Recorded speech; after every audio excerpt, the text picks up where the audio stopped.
In a world where space and time are intertwined, one man dared to challenge the status quo. His name? Dayton Miller. His weapon of choice? A flute. But not just any flute. This instrument held the power to unleash the ether, a pervasive medium once thought to fill the universe. Miller, a physicist by trade, a musician at heart, discovered a harmonic resonance within the ether. He found that his flute, when played with precision, could manipulate this elusive medium. His melodies, a symphony of science, had the potential to shift the very fabric of reality. However, a sinister force lurked in the shadows. The Einsteinian demons. These creatures thrived in the distortion of space-time, causing chaos and disruption. The world needed a hero, and Miller was ready to answer the call.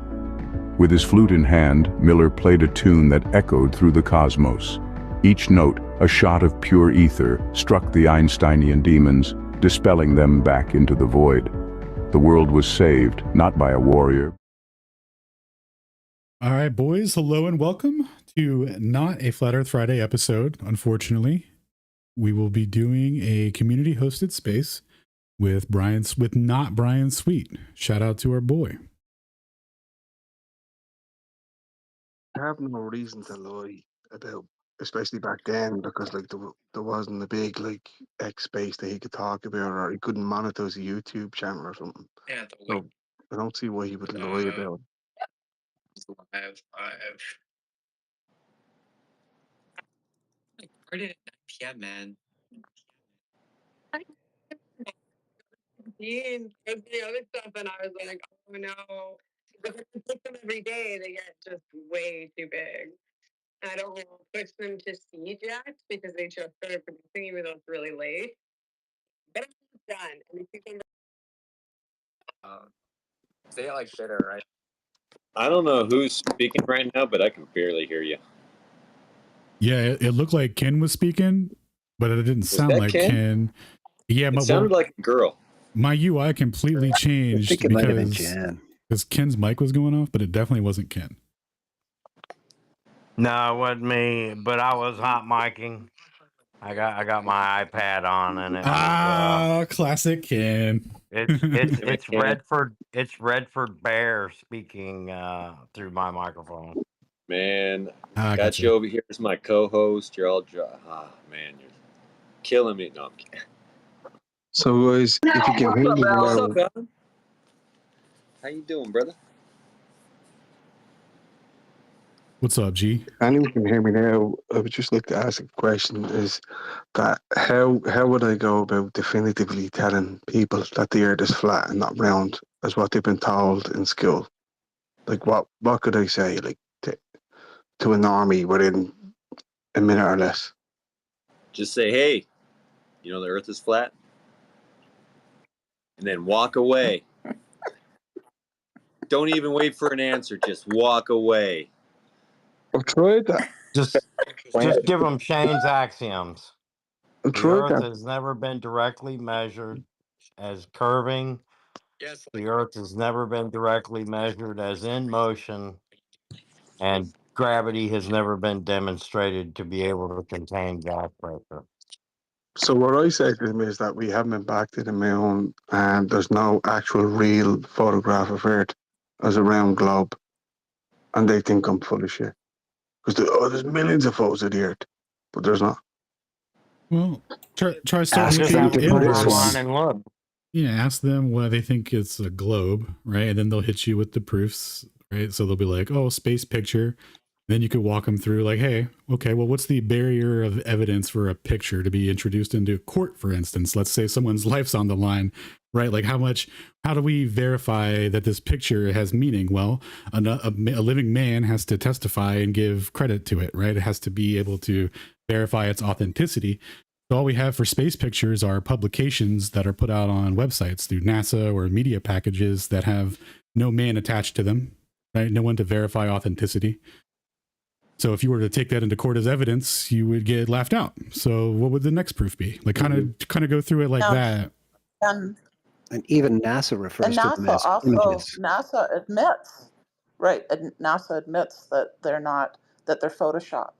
They say they're photoshopped. Have to be. So they're the thing that I find odd about the images, besides the fact that they're fake, is, you know, you listen to some of the kind of propaganda, like Neil deGrasse, the kind of the propaganda scientists that are out there, and they say, well, the Earth is spinning fastest at the equator, and it's more shaped like a pear, or it's more shaped like a oblong spheroid, and but then we see this perfectly round globe. Even in some of the videos that they say they got from their, I can't remember the name of the telescope, the faraway telescope. The Hubble. Yeah, and they showed, you know, that funny one that was so fake with the moon going across the Earth, and the Earth is like stationary; it's not even rotating. But if they're saying that that's the shape that it should look like is a pear, then why don't we see that in photos? Why do we see this perfectly round globe? Like, that doesn't make any sense. Don't you think so? Yeah, so for me, I wonder why they have to digitize a picture of the Earth when we've supposedly been to the moon and back numerous times. And if they can play golf in the moon, drive these buggies around, land and fly off, why can't they take a perfect picture? But they tell you, oh, the dark side of the moon or some, the light doesn't work or something. But it just sounds like bollocks. Well, one of the things you can do too is point out how many times they move the goalposts. So Jan brought up Neil deGrasse Tyson. I saw a video today of him moving the goalpost yet again for the threshold for observable curvature. It went from you can't do it at 90 to you can't do it at 130,000. Today I saw a video of him saying you can't even see the curve from 330,000 feet. So they're essentially just pulling shit smooth out of their ass, right? And they shift the goalposts. So pretty soon they're just gonna say straight up, there ain't no curve, man. You can't see it. We're kidding. Yo, can you send me a link to the 300th Owie? That's hilarious, bro. Yeah, that's wild. That'd be good. So you totally gotta be on the moon. Even on the moon, you can't see it, man. Did it say 330,000 feet? Man, that's like, did anybody see the clips? Did anybody see the clips of where they have like, you know, the guys supposedly on the spacecraft and they're squeezing water, they're wringing it out of a cloth, and they're doing the backflips, and then they show you side by side the same people on the green screen with the wires attached and all this stuff and the tennis ball thing, and you're like, that's it, it's done, it's over. The fucking Orwellian. There's this other video of Neil deGrasse Young. I don't know if you guys have seen it, but I'll post it, where he's talking about how, like, he's talking to a guy, and this guy is saying, "Oh, it's so cool that all these astronauts had been in space," and Neil deGrasse Young says, "Well, they haven't really been in space," and he says probably only like 6 people have been in space because. What is space? Yeah, he stuck his foot in his mouth. So now he's I have a question real quick. I have a question. Regardless of me going personally around the world a few times, but if the Earth is flat, where do you fall off? Just a question. Where do you fall off? Man, hey, bro, look, bro, you got us there, buddy. I have. Where do we fall off, bro? You got us. I don't have anything. I'm just asking. It's like, those flat earthers, like, where do we fall off then? Bro. Hey, you got us. Nobody's ever asked us that, man. All right, cool, gotcha. So are we just fucking around now? Are we just joking? I mean, like, what's going on here? Hey, when you get to the edge of a lake, where do you fall off? You go into the lake. That's what you do. You go get wet. You get wet. You get some water damage. If you're in the lake and you get to the edge, where do you fall off? You get more wet until you get to the other side of the lake, and then it keeps going. If you jump out of the boat, yeah, you'll get wet. Exactly. And that's what I'm saying. It's like, is everyone being serious here, or is this a joke? Are you being serious? Are you drunk? Yeah. No, I'm asking. I'm asking a question. Tell me your East Coast. I'm asking a question. Let's go back to the original question. No. Where do you fall off then at the end of the Earth? Where do you fall off then? Let's go back to my original question. Why would you fall? Then if you want to keep insinuating shit. Why would you fall? Well. I mean, so you think the Earth is infinity long? Or I mean, Why wouldn't you go up? Well, if Antarctica is encasing all the known lands, Antarctica is if you go in one direction, continent. if you keep going in one direction all the time, where do you think you're gonna go? Why would you fall up? Apparently I'm stupid and I need to get some knowledge here. I need to get some knowledge here, so I'm trying to figure it out. Why would we fall? I don't know. I don't know. Why? Float? I don't know. Float? How come we wouldn't drift away? That would be weird, wouldn't it? Hey, what have you been drinking, bro? What you been drinking, bro? What do you want? I'm not gonna say because this sounds like whiskey. This sounds like whiskey. Are you? Yeah, that's what I'm saying. Like, what you? No, you I've been drinking off your mom's titty, but I wasn't trying to say it, right, you asshole? So shut the fuck up. Respect, dog. Jesus Christ, man. But anyways, I'm just asking a question. Whiskey? Why is flat Earth and round Earth still a question these days?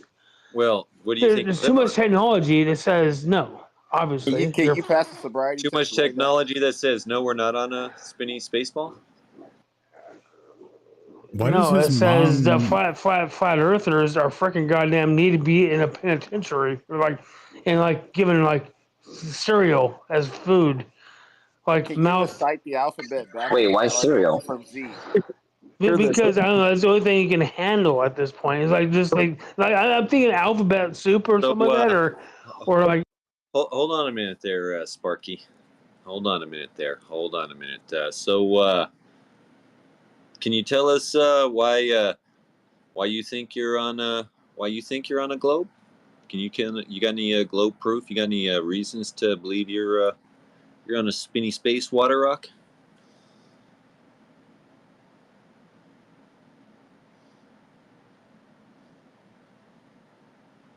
You can go ahead now. I think I unmuted you. Might be Elon there. Well, no, I know. If you go to point A to point B, I know how long it takes, and obviously, I know how the trajectory works. And say if you go point. What does that mean? Yeah. Say like you go to freaking goddamn LA to freaking China. You don't fly over LA, right? Hold on. You don't fly over. You don't fly over the Hawaiian Islands. You fly over Alaska to get there faster. I get the directions. Dude, as fast as oh my god. What does that mean about a globe? How does that prove you're on a globe? Hey guys, I had to get a new floor. Hold on. If you're calling me a fucking idiot and I'm a flat earther, Irish, I don't know what's going on. Hold on a minute there, Irish. Hey, bro. If you're a flat earther, you might need something else to drink. Bro. Don't be judging what I'm fucking drinking. Don't be judging what I'm being drinking. Bro. So anyway, you're obviously drunk. So this is going to be like the last time I'm going to ask you. What makes you think you live on a globe? You got any proof other than you got any more than that? Well, I don't know. Your mama's titties are pretty big. I'm sorry to get my word out edgewise. That's too much nipple in my mouth. All right, my bad. Pardon that. I'm sorry. Anyways, if you're a flat earther, how dare you speak ill of his mom's titty milk? I'm telling my mom. I'm just saying, dude. Like, you know what? I drink the same titty milk, and I'm not drunk. Don't put it on her. Yeah. Anyways, that's what I'm saying. Is I'm pretty sure most of you guys are just joking, saying that the world is flat. I get that, and it's a joke. I get it. No, we actually have evidence for it. We have evidence. Yeah. Well, so if you do have evidence, why don't you bring that forward to the fucking goddamn population and let them laugh you down? We have in all directions, actually. All right. Okay. And guess what? Guess what has gotten you so far? Got you. A lot more flat earthers and a lot more people waking up to reality. The only reason why the Earth is flat is because they make fucking maps, and they're like, a map is flat. A map is flat, and that's where you're like, oh yeah, that's how it is. Everybody, this is what education sounds like. This is why you shouldn't drink, people. Right here. Hey, Brian, don't judge me, dude. Hey, by the way, hey.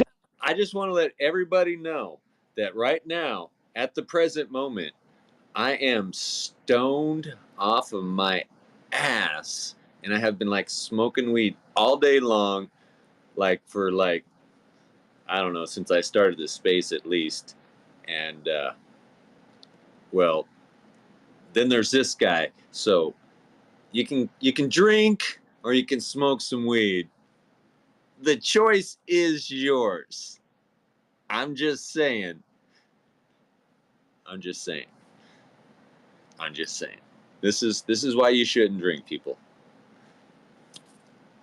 No, I don't Maybe you think you're need to saying change shit the in the first title of the place. space to Drunk Night at the Mic. I don't think you're saying nothing. Anyways, you have no fucking proof. Oh, the world is flat. Okay, go.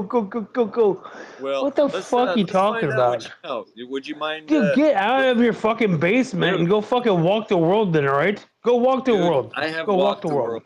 That's The problem is that we have actually gone out Jesus there. Christ, man. We've actually looked at it, but I think. Oh, I'm sorry, but like I said, if you walk the world, are you gonna fall off at some point? Because I thought this was America. You sound like Dan Marsh is drunk. Can I ask a question? So that's what happens when you get drunk, man. The Coriolis hit him and he just spun out of here, man. Woohoo! Can I ask Space Moon a question? Only time you can feel a spin is when you're that shit faced, buddy. I guarantee it. That was some Coriolis. That's some Coriolis hit him right there, man. Didn't account for the Coriolis. That's tough.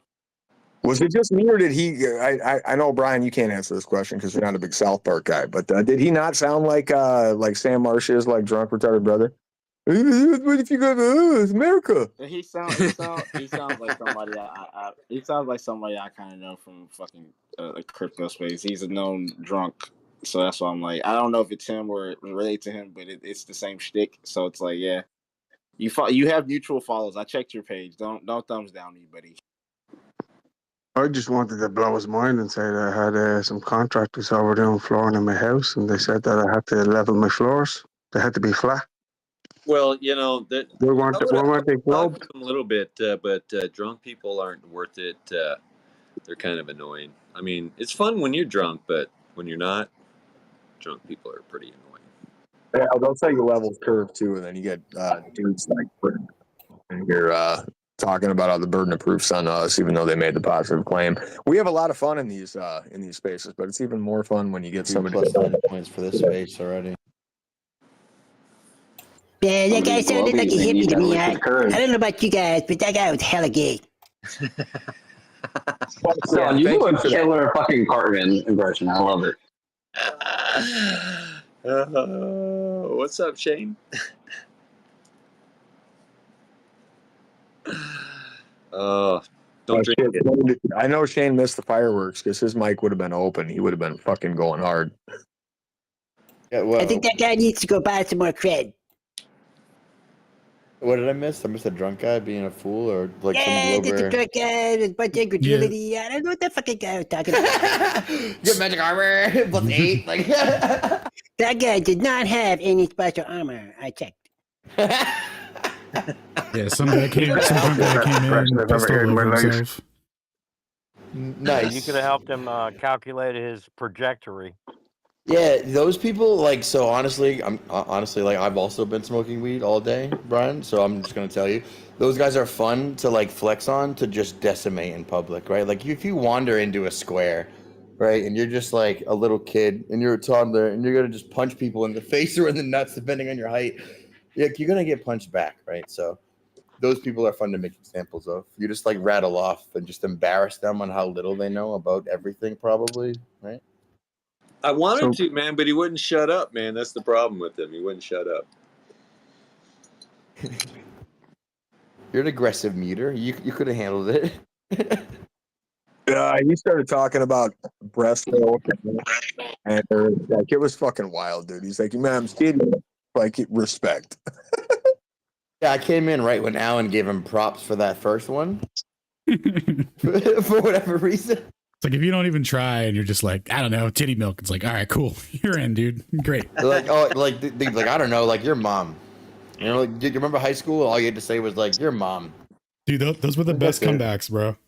It's somebody with your mom, and then if you were feeling particularly dangerous, you could say in your whole generation or whatever. And your whole generation. Yeah. That was always a classic. No context, your mom joke though, dude. No context at all. Pretty much just your mom's tits. Yeah. That's what I liked about it. He just went for it. No preface, nothing. He just threw it out like a Hail Mary. He was like, you know what? Your mom's titties, bitch. It's like, no. It's like, you got me. Dude, he was like a cornered, like retarded fox, right? He was like a drunk fox who's stumbling around and it got caught in the light and it was like one eye open, like, what do I do? That's why I just spat out that, mom, milk. That's the only way that happens. Yeah, it won me over though, to be fair. How? I don't know. It's just, he got me, bro. What do Hey, you Brian, want? you got like 4 requests from like, I'm going to rotate. What's that, Tim? Are you into some loud ass party or something? No, man. Every Friday, my wife and her friends. TM Powell sounds like a rave, dude, because he's just literally reproducing at a fucking exponential rate. Are you at a club in Nicaragua again?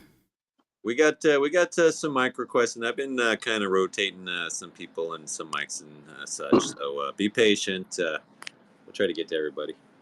TM is always skirting around. We'll find the competent, like logically cohesive Globers with the perfect arguments that defeat us. We'll find them tonight, right? I've never heard one, but man, you missed Brenda earlier, man.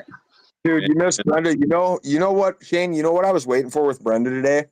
Because you're a South Park dude, like you get it, right? You remember the Hardley brothers? I was waiting for Brenda to get a raging clue. I've got a raging and just go it was so gross, man. And it was just burden of proof time. Yeah, dude, like I don't calling him bro. Great. I don't speak to Brenda because I feel like every time there's a public discourse directed in her direction, it's like, oh, I wanted a whole bunch of male attention and now I got it, right? So like whatever you do, you're just caving into her like crazy sicko plan, and it's just like, stop it, right? Just it's a he. It's a he. It's not her. I was gonna say, like, the reason I don't have conversations with dude is because, like, you've called me a science denier and you deny your own biology, which is kind of science. So, like, we're done there. Yeah. Well, to be fair, it's an Brian oxymoron. was tricked into letting Brenda up. Yeah, I believe it. They're really good at tricking people. I got sweet talk with Ralph, and he had a little sweet. He's smoked way too much weed today. He was feeling a little charitable. Let him on up, and then it just unraveled into what it unraveled into, and it was I'm gonna. They want to call it the echo chamber. They want to say word salad. I was like, oh, okay. Let's listen to the dude that thinks he's a chick call us all science deniers. Yeah, dude. So no Globers are better than some Globers, and now I'm finding that no Globers is better than most Globers. There is a rule of thumb, like that guy that like Moore's law kind of thing. Yep. That was a question in our trivia. And I have nightmares about that trivia night sale from Andrew. Oh, from Andrew, dude! I woke up in a cold sweat last night, and I was thinking about him asking me a question that I didn't have the answer to, and everyone was like waiting for the answer, And he was like, "What year was the Federal Reserve made, or whatever?" And I'm just, bro, we said no Google. Why would you ask me Google questions immediately? That's so unfair. You have veins bulging out of your head and shit. Thinking 19 something. What is it? 13. Dude, but Shane knew them all. Like, I think Andrew gave him the answers, to be honest. I think it was kind of fixed. I didn't know all of them. That was Brenda's biggest thing was to Google it. And she's all like, I don't appeal to authority. I was like, but you said to Google it. So there you go. Well, I listened to the experts. I was like, that would be the authority. Nope. Yeah, that thing has no value to talk to for comedic effects, for neutral observers, for for a show. Literally no value to be obtained, guys. Can't say it hard. No. That thing lives up in my neck of the woods, Shane, right? Like I probably seen that dude pushing a shopping cart down. That was my next question. Is there's a chance you could go shopping. Beard and purple hair, dude, straight up. Oh.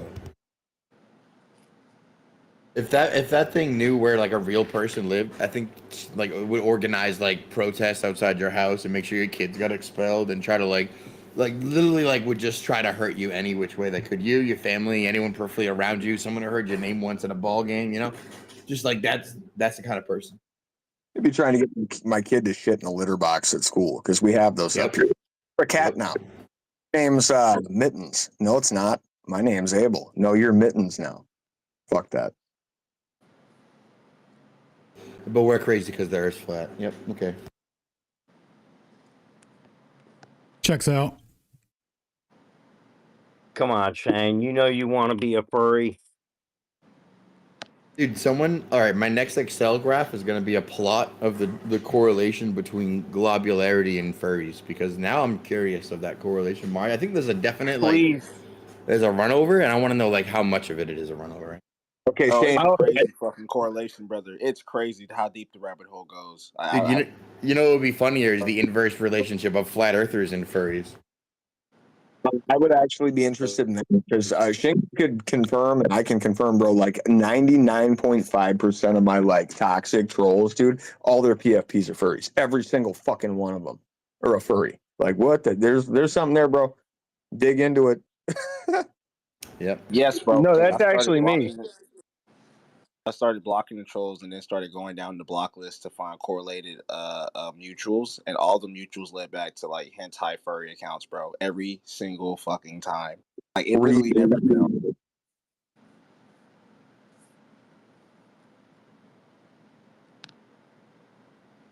Has anybody ever seen a furry in real life?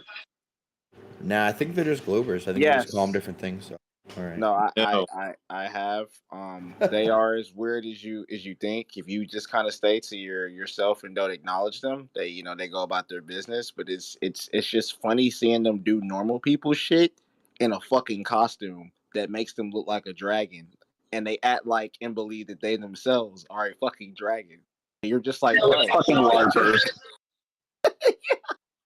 Bro, they're literally LARPing as a stuffed animal, and they want to lecture you about science. Get fucked. Yeah, dude, boy, that sums it up. When you say it like that, you make it sound ridiculous. Man, they could have totally went to the Renaissance Fair too.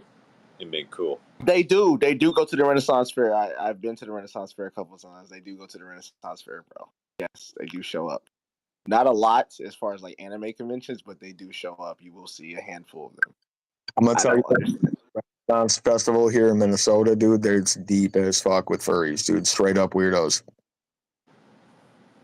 But wait, so Brian, now that you block all the same trolls that I blocked, does that mean they can't get in here? So you have a private circle jerk echo chamber here, so we can't allow any. No, I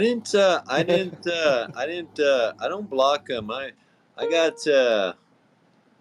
3 people blocked, and they deserve it. Well, if they're people like Piper Australia, so I think we're fine or whatever. Well, I got SafeMin. I blocked SafeMin, and muted. he sent me a message. They're more than welcome. And he sent me a message about falling off the earth. They're more than welcome to come in. I got them muted. They can see this stuff. I see them in my time. So. Well, great. I was concerned greatly. So I don't want to think that it's an echo chamber. They're more than invited to come in here and. Well, sometimes the lads get anxious, right? Too much hanging out with cohesive, logically backed people who make good arguments. We get a little anxious. We got to talk to some globers so we can get out some of our angst. I had a couple of them there. I was invited in there. Like, oh, you can't write. I was like, why would I want to write it when I'm live here? Let's talk about it. And so they want to stay. Yeah, it's stay in the timeline. Don't you want to have an endless conversation with me with no resolution? Exactly. Can you make it so I can deny and ignore everything you say in 144 characters, and then tomorrow act like none of it happened? Isn't that fun?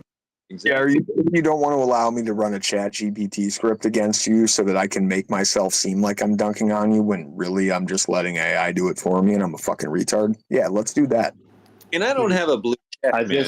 So I would have to keep on responding because my answers, and that's not cool, man. That's not cool. Just drop your show trousers or whatever.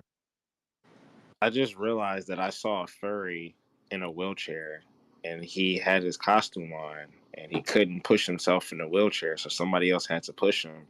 But I'm like, who the fuck put the costume on him, brother? That's why I'm like, dude. You have to fully commit to this, brother. Who watches The Watchmen? Like I just thought about it right now. I was like, bro, he had to have somebody put the costume on him, bro. He's a pink dragon, bro. Hold on, let me go a layer deeper, bro. Some of these people, they cut their own arms off and shit, right? Like I need to be crippled now because I identify as crippled. That's a real thing. Look it up, bro. So maybe he's just role playing as a paraplegic and he got himself dressed. I hadn't even thought of that, bro. Hadn't even thought he could. Bro, Sonic Fox really fucked it up, bro. Because I just that whole thing, bro. That's weird, bro. If I'm playing Mortal Kombat and I get dead by a dude in a furry costume, bro, we gonna have a serious problem. Furry fatality. I'm gonna say goodnight. Don't scream that shit. Brian, I'm going to say goodnight. I thank you guys for having this space. It's been fantastic. So have a really good night. You guys are great. Thanks for holding the space. God bless you. Bye. Janet, hey, just on by. 1,000. Thank you. Good night.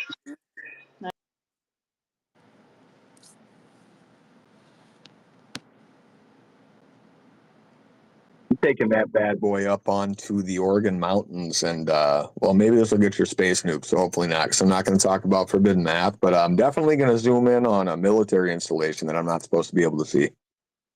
Uh-oh. Could be fun, buddy. Yeah, we'll say mid-September I'll have some photos live. It's going to be fun.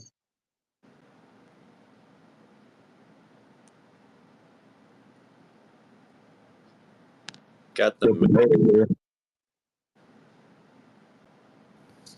What's going on? What's happening, brother? What up, I heard all the drunk titty milk conversation. I was trying to pop up here to see if I could have any kind of civil conversation with him, but I think he was probably too far gone for that. What the hell? Do we need to put you on probation again? No, bro. Yeah, you do not need any contact with Mr. Improbability. Dude, we can demote you just as well, bro. We pay Xavier good money to protect you from drunk people. That's so funny, dude. I was just gonna come with some simple questions, but or I was actually gonna just see if I could communicate with him like a human. Just start out with just, can we talk? But yeah, it would have been funny. Yeah, you're on probation. No, dude. Oh man. Yeah. That's what I was trying, man. That's what I was trying, but he was having none of it. He was having none of it. That was a whiskey kind of drunk right there. That was whiskey. Like how let up denied the first accusal. You're like, you drunk? He was like, no. Looking over his shoulder, like, not me. Who? I? No. Okay, a little. You did, bitch. I swear to officer, I'm not drunk. Like, that's what he did, and then he was like, "Ah, dang, I said that. Sorry, I gotta lean into it now. Sorry." Sorry, sir. What? Did you just call me a surfer? No, I did. Are you a surfer? That is my personal pet peeve of my drunk people. Hey, Brian, I'm gonna run to the fucking store. You know it's a block away. So if you need to, I think I might do, but don't. I'm coming back. I think you said you're going to buy some cigarettes, and you'll be back shortly. But other than that, you were all muffled up. That's what it sounded like. Yep, I will. Whenever I get cigarettes, I will slow it down and enunciate my words. Please don't take my mic. Give me 2 minutes. See you soon. No, man. Oh, that's what he said. Hey, words. You weren't talking slow, man. You were talking muffled. That's crazy. When he cupped it into the phone a little bit, that helped. Yeah, when he didn't do it, it sounded like he said, "I'm going to go to the store, take my mic," the first time. Like he gave you specific instructions to take it, but the actual instructions were to not do that. So that would have been really funny. I'm glad he clarified. I'm glad we cleared that up because I was about to take the mic, even though it's not like within my ability to do it. I was like, I got you, dog. The world works by will, so we would have just willed it, and it would have happened. So, what's up, Irish? How's it going, guys? Going good, man. From the motherland, brother? What time is it over there in Ireland right now? Is it Friday or Saturday? Saturday now. It's 3:20 a.m. Look at this guy, time traveler. Yeah. Time traveler, yeah. That's it. But no, back to the flat Earth stuff. If I could bore yourself, some of the kind of the roundies, their excuse is that if if the Earth was flat, that the Russians would leak it, or the Russians would say that the US never went to the moon, as if as if the Russians have been the Ministry of Truth, and they tell their population the truth all the time. But they do say that. Propaganda. Well, what's crazy with that is the Russians were beating us at every aspect. I think the only thing we did first was play golf on the moon and make phone calls. Go look up Igor Volk. He literally said on TV the Americans never went to the moon. I mean, you couldn't be more straightforward than that. Oh, I know, but like, you know, the overscaling thing, they say, oh, well, the Russians will provide evidence that the US didn't go to the moon. And their whole kind of gotcha moment is that no evidence has been provided, like, that they give. You mean to prove the negative claim? That's laughable. Well, that's what I'm saying. So, like, but people are looking to Russia, like, as if, like, they are, like, oh, the truthful people that would tell that, but yet they lie to their entire population all the time. So, I don't know why that's a gotcha, but that was a thought I had about 40 minutes ago, but I've enjoyed the conversation since. I enjoyed the South Park impersonations. They're pretty good. Hey, thanks, man. Hey, Stone takes requests, bro. If you got a character, hit him up. Yeah, you can just think of a character, alive or dead, fictional, in your head. Good old Dave, right? Come on. Let's see. Give me some Lion-O. Yeah. Some who? Yeah, see, I'm trying to think of some obscure shit. Yeah, Alan tries to stump him, and he just does it, in my experience. So I guess just try. Thundercats, huh? Lion-O. Wrong generation, pal. Sorry. Even I knew about the Thundercats, brother. What's up? Are you saying I'm old, Stone? Is that what you're saying? No, young actually. Somebody's old, yeah. I'm the old guy. Are you old? That's for damn sure, yeah. And I'm 57, and I know about the Thundercats. Give me a break. That's what I'm saying, man. Knowing about it and actually watching it are two totally different things, Mr. 57-year-old. And yeah. Hey, I watched the remake. Hey, man. I don't know about the remake, but Thundercats rock, man. I don't care what you say. I did watch them. Thundercats was just like fucking like they're just like He-Man, but they were cats. They were just swole cats. They were cat lads. They were cat lads. That's hilarious. It's He-Man, but with swole cats. Like, oh no shit.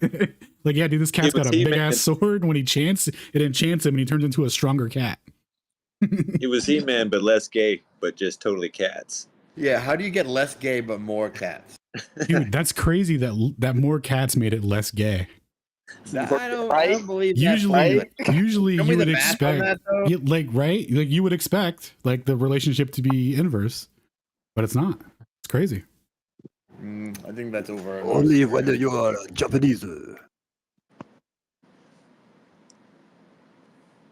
Japanese are like a lot of cats. Yes. The great thing about the 80s and 90s cartoons, they had no fucking woke agenda.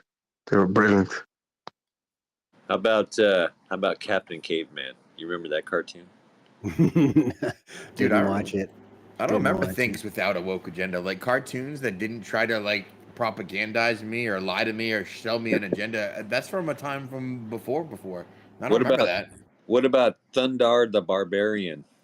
You really watched some fucking garbage as a kid. I remember. Fuck. I remember the other barbarian. It's not Conan. It was Thundar, man. Earth's broken half, man. Who remembers Brave Star? Who? Brave Star.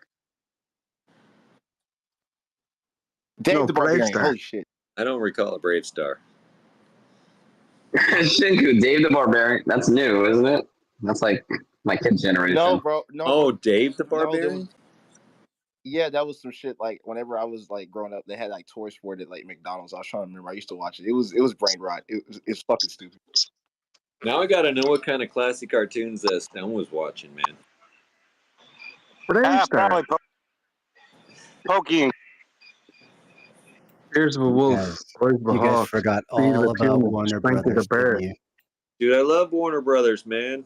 Looney Tunes or not Looney Tunes, Tiny Tunes. Yep, inclusively Looney Tunes, Merry Melodies, all that cool shit, all the Bugs Bunny, everything, all the way across to Tasmanian Devil. Dude, I think Alan asked me to do Pepe Le Pew the other night too. Dude, I love Taz, man. That I actually tried to get a PFP for Taz, but everybody thought it was a weasel. Or a freaking chihuahua or something. I knew what it was, Brian. I knew what it was. Yes. Only because I told you what it was. Only because, you know, it's like everybody was like, man. But yeah, I actually got Taz tattooed on my arm, man. Yeah. It took me a minute. Because he's that cool. Because he's that. It took me a minute because I saw it. I didn't know what it was, and I was like about to ask you, and I was like, "Is that a raccoon?" And I was like, "Wait a second, what is an animal that's furry that he said that he's like?" I was like, he's never said anything about fucking raccoons. I was like, Tasmanian Devil, and I was like, that's what it is, Taz. And you changed it. Put it back on. Put Brave Star in the comments. What's that? I put Brave Star in the comments there. That's a cartoon. All right, now I got to check this dude out. But yeah, man. What about Ed, and Eddie? Huh? Yes. Who? You never seen Ed? Such a stupid show, but I watched it. It was stupid but funny. Yeah, it was also brain rot, but it was one of the good brain rots, kind of like Billy and Mandy. But that was a hidden gem. Billy and what Mandy. What the fuck? Good brain rot? How dare you? I'm gonna take it back a little bit. What's that? I just want to see Ed and dog shit. More like what that show should have been called. Easy now. It was funny. What about Rocco? Everybody watched Rocco's Modern Life, right? No. Yeah, but the show used to creep me out. It did. It had so much fucking subliminal messages. And wasn't he like a sex phone operator too? Well, it was like a fucking back trip. That show and Courage the Cowardly Dog were crazy, dog. that's gold. Like, cause Courage, he be tweaking over the craziest shit. Dude, Courage the Cowardly Dog was like a fucking mushroom trip turned it tits up, dude. Like, Return the flag. You forgot about the very first dog named Droopy. Wow. It was only droopy because he was licking that varnish, you know, the trim boards on your floor there. In enclosed spaces, yes. All right, I'm gonna throw one out there, man. I just looked up this Brave Star. Thing. It's like you know how that one show was Cat Lads, right? So this dude is like a cowboy, but he's got a bipedal horse lad. Robot horse. Yeah. Is it a cartoon? So like, you know how you would like typically ride your horse into battle? Well, this dude's horse fights with him side by side as a bipedal, humanoid. Like Quick Draw McGraw? He's a Native American guy. Dude, this guy is so gay. Go on, fight with his horse. Dude, this is so gay. This cartoon is gay. Dude, this looks like the best cartoon ever made. Honestly, this conversation about Saturday morning That cartoons cartoon was huge in Ireland. Huge in Ireland. My bad. Let me pull it. I don't know how we got here, but my cigarette trip. I just whipped out a voice and you guys went there. I don't know what else. Yeah, that's definitely Stone's fault. I think we can concisely blame him and move on. Yeah. I'm so guilty on that. Stone, it's your fault. Dude, so I went to get cigarettes, right? And I got this 6 foot tall, like 102 pound curly haired fucking dude that's quitting in 2 days, right? And this is, again, my convenience store is a block away from my house, so I know these people pretty intimately. Like, I see him often. He's like, yeah, I'm leaving, whatever. I'm going to college. I'm like, cool. What you going to college for, right? I'm just checking out, fucking passive conversation. He's like, I'm going for physics. And I'm like, ooh, what kind of physics? Ding. Just take a crack at it. Anybody want to take a shot at what he wants to be? A space astronaut kind of guy. Astrophysicist? Yep, you nailed it. He wants to be an astrophysicist. I started laughing while I'm ringing up my smokes, right? And I'm like, okay, cool. So, like, you want to be like Neil deGrasse Tyson 2.0? And he's like, well, no, not really quite like that. I kind of think he's a shill. And I was like, the whole fucking thing's a shill, dude. And just mic dropped and spun out of there. Nice. He's never going to make any money unless he shills for grants. I was hoping he was going to want to be more like Brian Cox. Man, you could like sow a little seed, put like a little like, hey, remember the scientific method? Remember that's the basis of science? Yeah, remember that when you go to school. Bye, or whatever. And then like later when he's like, hey, when's the last time I used that? Oh, never, not once. We just look at the sky and guess. Maybe he would have been like, oh, maybe it's not so science. It's like scientific method. Last time I heard about that, I was in a gas station 4 years ago. Right? Like giving flashbacks to the guy who was like, oh, yeah? What are you doing? I'm coming back to Marlboro Reds, dude, and just got Neil deGrasse Tyson uppercutted, dude, and fucking like, he's going to be just fucking mogs him, bro. Just completely mog that man. I gotta know Neil shit. deGrasse Tyson is that bad now that even Joe Rogan can't fucking stand him. Okay, so hey, I did throw that up in the jumbo. I don't see it because I got to back my app's glitchy, but yeah, that 330,000 foot thing is up there. It's a short clip for anybody who's interested. But yeah, talk about shifting the fucking goalpost, dude. It was 90. Yeah, 90,000 really isn't enough. Probably going to need like 120. Felix Baumgartner jumps at 130, and we get a flat horizon from the camera behind his head. And then they got to shift the goalpost again. So now we just the exponentially jumped. I don't know, just tripled it. Fuck it.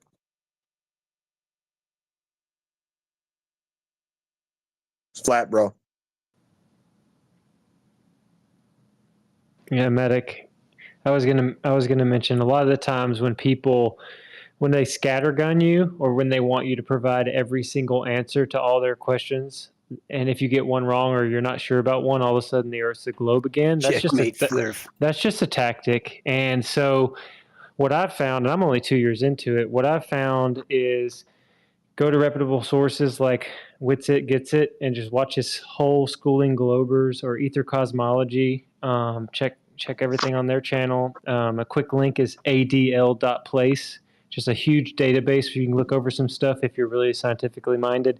But I mean, really, once you nail down that like SR-71 at full speed for 30 minutes or an hour, there's just no way that pilot would experience that much drop rate. It would press him to the top of his harness like so hard, unbelievable. Or like the radio wave propagation, rail guns and how they work for over 100 miles, and whales in the ocean, they can communicate like 10K away. And like then you ask the question, well, how is their sound curving around? What's guiding their sound around the curve that far? There's no way. You just start nailing down for yourself like what makes you know that the Earth isn't moving at all. I mean, you look into the interferometry of it even. You get really, really settled in what you believe and know, and you don't have to explain anything to anybody. You just know the truth. You have the truth. And then you tell them, well, I've been looking into this for a while. I don't think the Earth's moving it at all. I don't think there's any proof. And if you have questions, I'm here for you. If not, good day. And if they start scattergunning you, maybe just say, hey, you might need to start out at flatearthdave.com and just go through some of his interviews, just see what he's saying. And if you get stumped, come back to me, but don't just feed them every little question they have. Maybe they're not ready for all that, The latest stuff is, we forgot the technology. Yeah. What the fuck? Our president is growing up, guys. We forgot the technology that they say it was less than a fucking Tamagotchi fucking thing that came out. Or your smart toaster now was fucking more intelligent than it. Shout out to the Tamagotchis, dude. That was the big fucking thing, man. That was the big thing. Remember, they were like, oh, a Tamagotchi is more intelligent than the spacecraft. The Apollo, whatever the fuck, is more microchips and more intelligent than that. And like, you're like, people believe that shit. The fucking little Tamagotchi fucking thing. Your fucking pocket calculator from 1992 had more technology and a smaller package than what was alleged. So again, it's going back to Allegory. Fuck that. The technology to clean up poop and to rocket to the moon was synonymous and equal, guys. Well, let's see if this translates to other fields real quick. Orwellian, you build bridges, right? Have you ever went to go build a bridge and suddenly you didn't have the technology or understanding of how you could possibly do it, despite the previous bridges like you wrote the blueprints, but then you had no idea how the building worked. Yeah, and there's I love the blueprint. I lost the blueprint, bro. So, I mean, we got all this steel here. I got some girders. I don't know which direction they face. There is a camber to them. It's kind of, it's pretty critical, but I think we're just gonna say we're not building this, bro, because I lost the technology. Yeah, not gonna happen. Yeah, There's it does literally sound a bit no like for technology. it does sound a bit like you're kind of saying, well, yeah, I remember a long time ago we used to use the cantilever effect to bridge things, but it's just too painful to figure out how to do that. Again. There's literally nothing else where they've forgotten technology. They've improved technology throughout the years. They have not forgotten anything with anything else, but according to NASA, going to the moon, space travel, all forgotten about. Crazy. You know what's funny is when you bring up the fact that they lost all this stuff, they go, "Oh, it's no big deal because it was obsolete anyway." So what's the technology that we have now that can get a man to the moon? Yeah. Well, dude, when Mickey Mouse runs the studio and people are watching Friends and they tape over like the moon landing for their sitcoms, it's like, shit happens, right? I get it. I mean, you know what? I get it. You know what I'm going to do? I'm going to add a snorkel to the spacesuit. That'll definitely throw them on. There's a snorkel on it now. You guys cool? We're giving these guys $60 billion a year, and they couldn't hire some guy to stand by the technology to get us to the moon and say, make sure Bob doesn't tape old Seinfeld reruns on it and such. But even if they do, they created windshield wipers for us. Remember that day? So there's that. So they can really do whatever they want, and they've helped society. And why can't we go with these? But did anyone watch the interviews of the astronauts when they supposedly came back from the first moon land? They were depressed as shit because all the interviews they were all being asked questions, and it was like they knew they were lying. It's like the best achievement of humankind, or your family member just died. Those two things shouldn't be the same on your face. They were miserable. They were miserable, man. And people are asking, "Oh, what was it like?" And they should be so excited, and then they tried to say, "Oh, it was like space fatigue," as if that was a fucking thing. It was crazy. They were fucking lying, and they knew they were lying. We just got back from playing golf on the moon, and we're totally bummed, man. On a tinfoil fucking made fucking rover. The only way they would have had those bad of a time on there if they bogeyed every hole on the moon, Then they'd be sad, like, man, I can't believe I bogeyed every. Or if the call to Nixon dropped or whatever, that'd have been like, oh. Bro, they couldn't let it split because there was no oxygen. Yeah, I heard that Armstrong had tractor trailers, 18 wheelers full of gifts for his accomplishment, and he never touched them. And if you think about it, logically, those men should have spent the rest of their lives doing presentations for kids or just showing their face and being joyful and heroes forever, but they just were recluses. So game over. Buzz Aldrin literally punching people for asking them questions. Put your hand on the Bible. He should have been only delighted to debunk all of their stuff. But he went aggressive and just being able to make footprints on the moon and tracks on the moon, that requires that dirt to be moist. Otherwise, it's not gonna compress like that. I'm teabagging it, bro. I'm putting the first ball fucking bag print on the moon ever, guaranteed. Even if I gotta die, bro. Yo, Orwellian's dead, but guess what he did?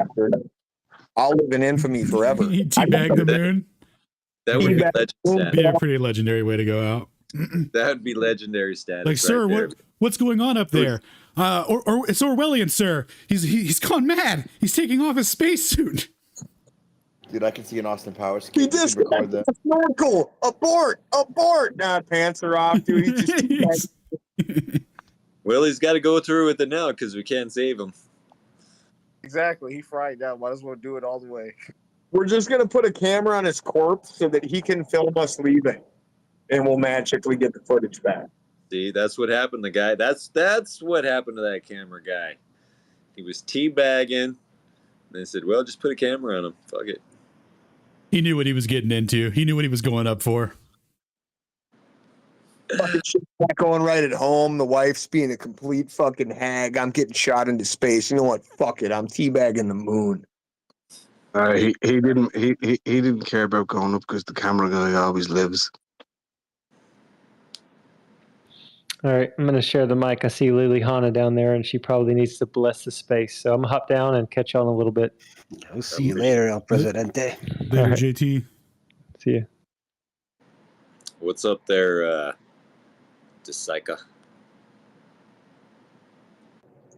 I have a serial question for you guys about how much colostrum and cereal bowl to feed all the flat earthers in here. What was the question again? Come on, man, it's cereal. I could translate. He said, "How much cereal would it take to feed all the flat earthers in here?" I think this is what he said. I don't really eat cereal, man. How much colostrum would it take, man? Like, how much what?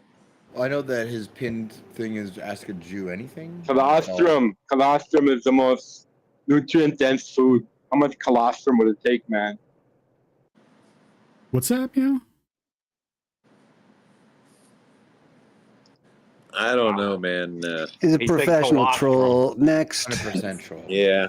Hey, let's ask like a logical question. Like, why don't NASA, whenever they about to send the next crew into space, why don't they get all the crew to go inside of a vacuum chamber and make sure the suits are pressurized to the point they can survive a vacuum? That'd be great to prove and make us all shut up. Show a suit that can survive a vacuum chamber at like basically zero atmosphere, brother. 0.1. Dude, I thought it was Sheepdog who, after we dismissed the troll, would come in and then directly address him and ask him 3 specific questions. I thought we only had one of those. No, that was for us. I'm just like, brother, like, why, okay. That's a better question. No, that's a better question. Like, I would like to have NASA like do something like that. Because I already addressed this guy like earlier. He's a piece of shit, brother. He came up here and asked a dumb question earlier. All right, cool, fair enough. Yeah, because Troll Guy went off. Dude's like, look at his profile picture. Look at his face. His banner is Lord of Dicks. So like, if you don't have Troll Dar on that, I mean, Lord of Dicks.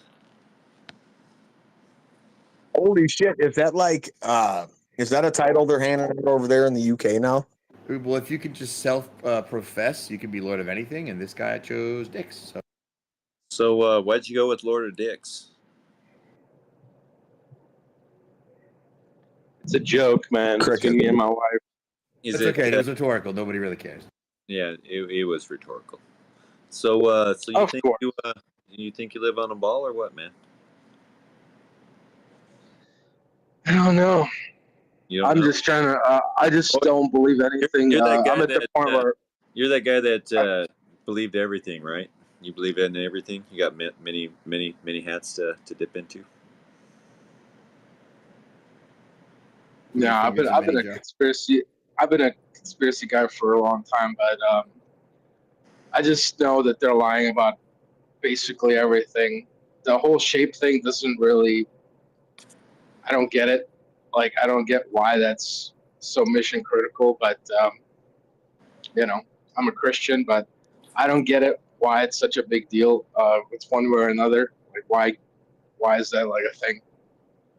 But the big question is, what does that have to do with the existentialism of reality itself? It's like, if you're a Christian, you believe in heaven and hell. We're trapped here anyway. What does it matter if the Earth is flat or if the Earth is a globe? It doesn't really matter. You still have to contend with the fact of just that the stakes of life are either eternal hell or eternal heaven. Stop throwing the labels around, man. What is clear is that you're not a Christian. You're a nihilist based on what you're saying. If you knew anything about what you're talking about, that is what you admit to being. And I would like to. I'm definitely not a nihilist, man. What's a nihilist? Tell me what one is. What's a nihilist?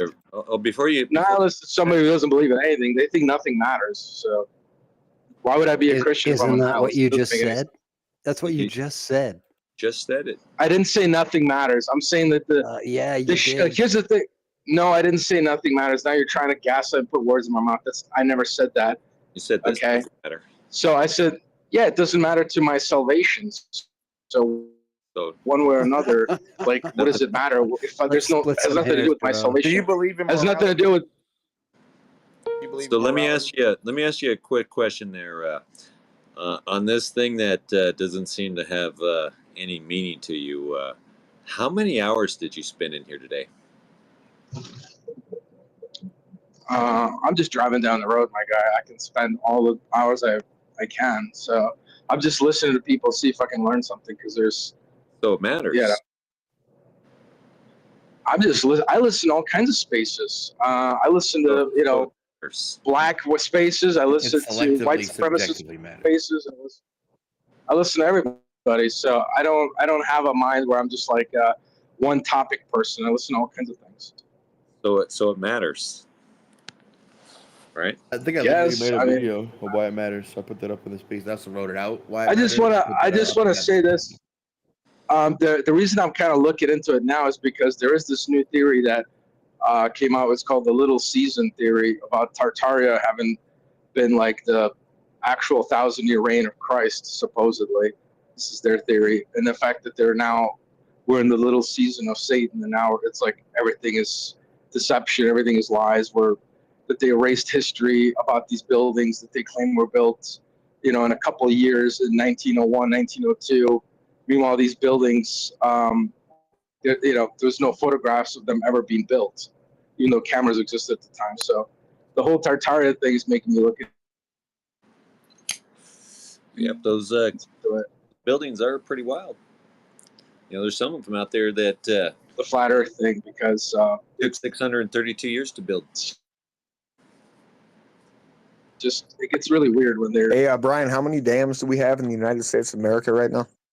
Dude, I bet you there's a couple, at least. I think it's like 4 or 5, right? I think we got more here than any other country on Earth. That wasn't related to that Dust Bowl big drought that killed everyone, was it? Oh, It's weird that we did have a Dust Bowl shortly after we started building dams. That seems related, but I'm sure it's not. It happened like in 1929 during a depression. Yeah, government tells me it's not related, so I'm gonna listen to that. But yeah, man, it's like what'd you say, man? 92,000 dams? The timeline on those two back then, they were turning them around so fast that it kind of blows my mind, because one of my crews is working on one right now. Actually, it's a series of 3 dams. It's called the Ditch 30 project. If anybody wants to look it up, it's on the Red River. It's basically North Dakota, Minnesota. We're looking at nailing 3 of them and all of the other existing structures that need to make a dam work in 3 years, with a crew of like 8 people. So that's 8 reinforcing people, right? So 8 ironworkers. Probably got about, if I want to be generous, I would say 60 people that are actually working. You got carpenters that are forming. You have laborers that are moving shit. You got, mud monkeys that are pouring concrete, the whole 9. About 60 people, 3 years, 3 dams. So you got 90 what? Damn near 93,000. Yeah, Brian, what's the sauce on that, man? It doesn't make sense. Something's not mapping. So you're saying that just some Yahoo that needed a job did you guys have to get trained for all that? Yeah, I would not only say that there's some training involved, but it's one of the most dangerous things that you can do for money, and the people are still doing it. So yeah, there's a lot involved. You like to smoke your tweeds like Brian, you're not getting on the job. Ain't gonna happen. Yeah, man. Weird. We just took some random ass fucking cheese dick yokels out of the fucking out of wherever the hell they were hanging out, doing whatever they were doing. We're like, hey, bro, you want to build a dam? They're like, fuck yeah, dude, let's build 92,000 of them. Let's right, and they're all still standing. Weird. Nah, we found. And then Pablo and his one truck of 5 immigrants traveled to all 92,000 sites, built each one of them dams themselves with their hands in the snow uphill. Dude, that's like chain up in both directions, bro. Don't forget that. It's an important distinction. It's like 100 a week for like 30, 35 years. Imagine the legends that would have spawned. They were like, so one time there was no dams, right? And then we looked up one day and there was 92,000 spread across the land right before all the water went away for inexplicable reasons. Then the government ransomed the water back to us. which was weird, but it was unrelated to the water disappearing before. Oh, unrelated, dude. Hey, man, we got this issue. You guys are gonna be really thirsty and hungry, but you know what I'm saying? Like we got this all dammed up now. So Dude, someone told me the government's they're like the people who would come out of the woods and kick you in the leg and break your shin and then come around the other side and try to sell you some crutches. Like, oh, you know what you need? Guess what I got for you? It's like, that's the government. real straight up like that. I mean, that's the way the mafia used to operate, dude. And fucking in New York, like I literally sent off a couple kids to break your windows, then I came to sell you protection so your windows didn't get broke anymore. But I'm the one, and you're too stupid to realize it. So hey, joke's on you, man. Where's my fucking money? Dude, that's what I feel like the government. And someone told me that at a really young age, and my really young, simple mind was like, "Oh, I get that. The scumbags, right? Like, oh, I get it. Government scumbags. Like, I understand. It's concepts conveyed. Like, communication effective." It's weird how easily those dots connect when you simplify it. What's up, y'all? What's cracking? What's happening? Hey, I heard that other guy who was wondering, like, what are he didn't understand what the existential implications of flat versus globe are. Like, how can, where you live not have existential implications? He's just not thinking it through. It's a standard FE 101 newbie stance to take. Yeah. I think it's like, people are like, oh, it's nothing. I think it's everything, right? That little significant truth, that lie is everything. It's not even about the lie. Once you figure out where we live, that changes everything, right? I mean, that's like literally the first question. Like, why am I here? Okay, how do I answer that? Okay, first of all, where am I? That's literally like the first step. Like, how do you figure out where you are, why you exist if you don't know where you exist at? It doesn't even make sense to me how you can't see the connection. But even like philosophical question. Typically, we're programmed to ask that question. Like, what am I? Where do I come from? What's the purpose of life? This, that, and the other thing. And so I'll land here in a sec. But what I kind of think it is, what I'm starting to observe is there seems to be an element of like self-induced Stockholm syndrome due to societal pressure in order to just kind of go along with whatever the consensus is. I think before, like, people appealed to authority and consensus because, a guy my age, 42, dude, if it was on the news, like, my parents believed it was real. Like, I saw it on TV, right? So fast forward to where we're at right now, it's evolved a little bit. And I think people put themselves in Stockholm syndrome in order to avoid social ostracization. And it's fucking real wild to observe in real time. Like, some of the fucking mental and emotional gymnastics you can watch people go through in real time when you're just asking simple questions and trying to have a dialogue, kind of blows my mind, dude. Like, we're in a fucking really weird time. Well, have you ever seen the Asch experiments?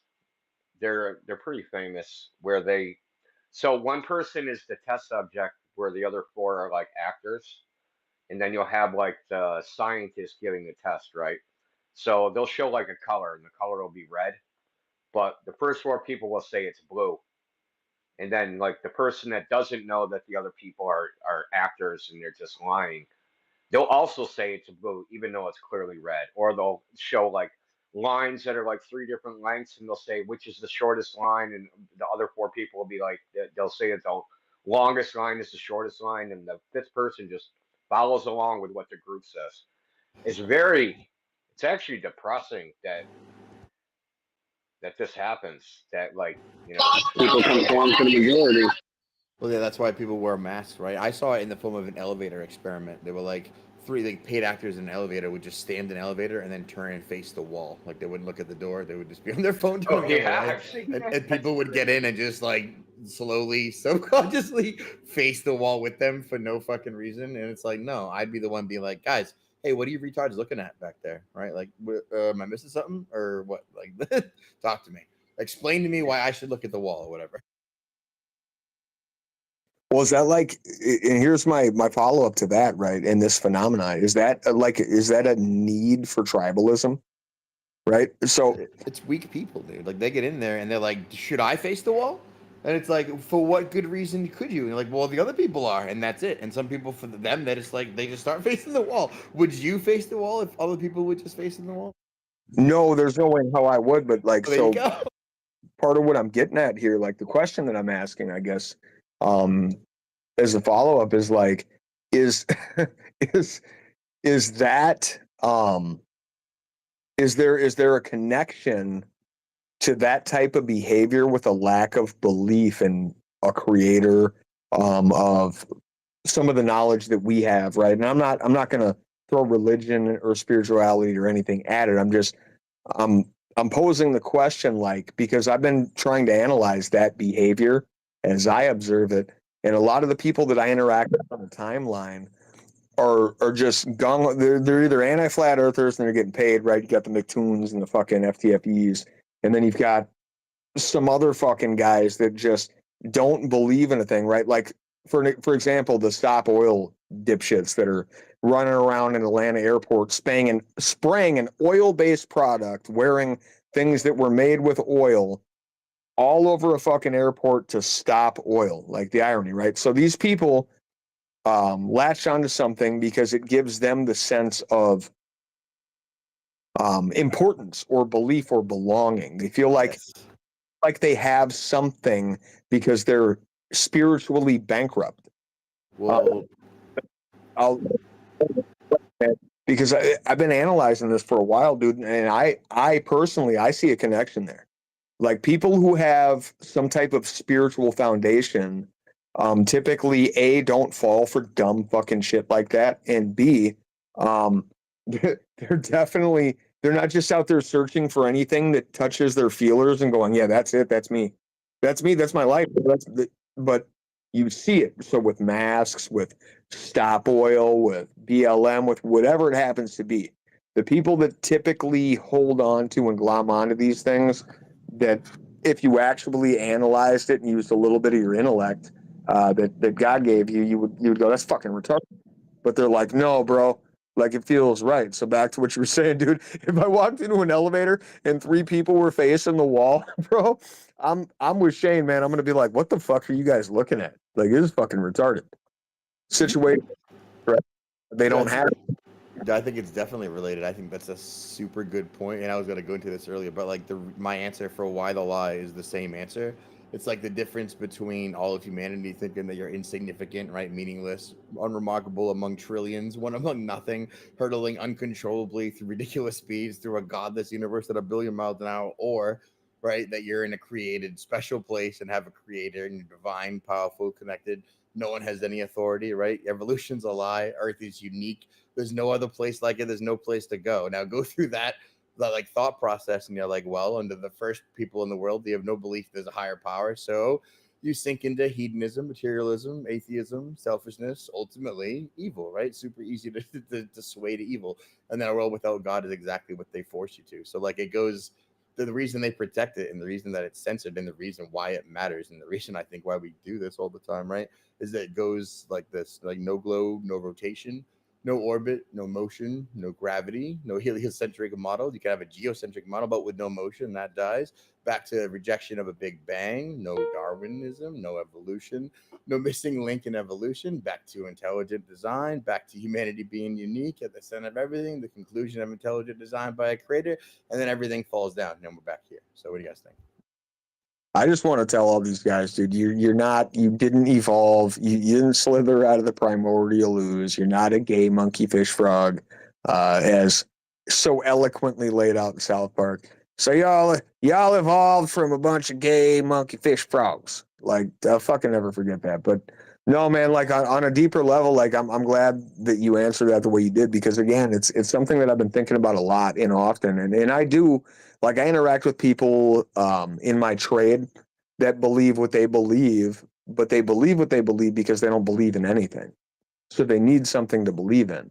So back to kind of the psychology that surrounds some of the interactions that we have, dude, like for real, like I think that I think the linchpin to being able to process information in a rational way, it comes from kind of knowing who you are, what you are, where you came from, the whole nine.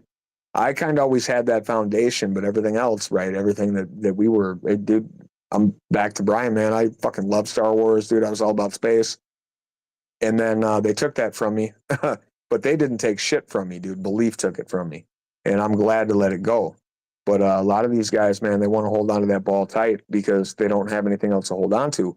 So I do have a little bit, like, I try to give them some grace, man. And I do, like, there's a soft spot in my heart for some of these fucking retards, for lack of a better way to put it, because, bro, I just wish they'd wake up, man. But yeah, back to the psychology of it, dude. Yeah, I think I genuinely believe that, like, some of these people are literally putting themselves in Stockholm syndrome because it's more convenient and comfortable for them than actually processing the information. And I think that's more alarming than just being asleep and being deceived, right? You get to a point where you're tiptoeing on the edge of waking up and taking a red pill, and you're like, nah, I'm just going to put these shackles back on. I got the key to them, but you know what? I'm comfortable in my slavery. Like, that shit's wild to me, dude. I don't get it. You ever heard of Plato's Allegory of the Caveman, right? People naming shadows in the world, or the best shadow namer ever, and he leaves the cave, burns his eyes, gets scorched by the real sun, gets back in the cave, tells his friends, they're like, shut up, you suck at naming shadows now. You know, you ruined your eyes. What are you doing, idiot? Yeah.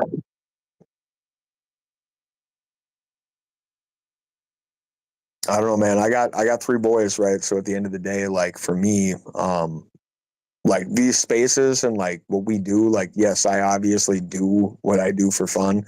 I know you get enjoyment out of it, Shane. I know Stone does. I mean, we all fucking, we chum it up, dude, and we do our thing. But, like, there's real world implications for the next generation. So it goes beyond my family and my lineage. Like, I fuck, dude. That's why I'm starting to analyze it on a different level. Like, why the fuck are people like this, right? And the only conclusion I can come to is you've been so devoid of belief, right? We've so normalized, I mean, for lack of a better way to put it, fucking atheism, dude. Like, honestly, like, it would be preferable, like, it would be definitely way better if people were just agnostic, like, show me, bro. Like, just prove it to me. Than people that are just like, fuck this, I don't believe in shit, dude. You get nihilists and atheists everywhere, dude. And we got a whole generation of people that are like that, and they end up being activists because it's the only thing that makes them feel something. Like, y'all need to feel something, but you need to feel something real. Like, take your fucking shoes off, dude, and stand in the grass and, like, I don't know, just open your eyes and observe what's around you. Dude, that's how you move the Overton window on accepting, like, Luciferianism as a acceptable religion, or trannyism to teach your kids or whatever, right? That's how you move. That's how you get people to accept that shit. Well, you know what the issue is, dude, is people don't even know what the fuck the Overton window is, or that it's being shifted, dude. That's a pretty big issue, yeah. People are like, what? Can I have beer and sports ball? Can I have more bullets, please? Thank you, sir. Can I have another? Like, That's yeah, the you guys are fine. Is you got guys that are like, they're down to defend, you know, I'll fucking fight to the death to protect, you know, what I got, right? And it was so cool, like, on a cursory level, like, I can respect that, but when you really start to, like, have a conversation with some of these dudes and figure out what it is that they actually value, dude, it's just material. Like, well, now you're proving what I'm saying, man. Is people are controlled by their selfish desires, their own sin, not by what they believe something about what the shape of the earth is or not. You've If you've lived long enough on this earth, if you lived here long enough on this earth, you know that what controls people is their own addiction to self-sense gratification. It has nothing to do with what they believe the shape of the earth is. It's like that's my 2 cents. At all. It's like you hung around the whole time just to say that little extra tidbit almost. yeah, as I say, I don't know if I agree with that per se. Like, I can accept that some people think the way that you think, right? But no, I don't necessarily believe whole cloth that's what it is. Are people materialistic? Yes, but, like, what What is the reason that people are living the way that they're living? Like, there's a root cause to why people are the way that they are, and I don't think that we're all fallen, right? Depending on what you believe. I believe, okay, and I'm not putting this on everybody, but I believe we're all flawed human beings, dude. We're all fallen. We all have a path to walk. Bite your tongue. We have choices to make, brother. We all have choices to make. All of our choices can lead us to a sharp left, a sharp right. Some of them are a 180, and some people are literally just spinning in circles chasing their tail. We're all not cut from the same cloth, man, but we all are supposed to head the same direction. So I don't think it's that cut and dry, man. I think, again, as I laid out, I think one of the issues that we really have with regards to a lot of people glomming on to stupid shit that makes no fucking sense to most people that think is because they don't believe in anything. You got to believe in yourself, and you got to believe that you are special, that this is unique, that you don't just become worm food. You have a divine purpose. You were put here for a fucking reason. Anybody that doesn't have that as a foundation in their life seems to gravitate towards really fucking stupid activist ideas. And then they grow up. But unfortunately, they'll be 45, 50 fucking years old. They've been chugging soy lattes for 20 years. They got male pattern balding. They're on a bunch of SSRI drugs now because they can't cope with life. Like, I don't know anybody, and I'm being dead ass serious. I don't know a lot of people that think like me, that speak like me, that are fucking fluoridated, taking SSRIs, drinking soy, eating GMO food. Like, people that fucking understand, like, we live in a fallen world, dude, and it's not ours. Like, there's a metaphysical law. They got to tell you what they're doing, just subtly. Pattern recognition, like, all of these things are very valuable. And the people that don't have those skills, or don't believe in anything, tend to fall for anything. If you're not going to stand for something, you'll fall for anything. I guess I'll land it there. Yep, that's all I was going to say. Exactly. There you go. You need more moral values, and if not, you got to make up your own values, or pick up some values from your friends that you think are cool. You got to have values, or you fall for anything. Seems to me like people are just addicted to drama. It doesn't matter what spaces you go. It's flat earthers versus glow people, white supremacists versus blacks. I listen to all these spaces, and it just seems like the internet is hell, as I was told during my near-death experience. And this is what people are doing online.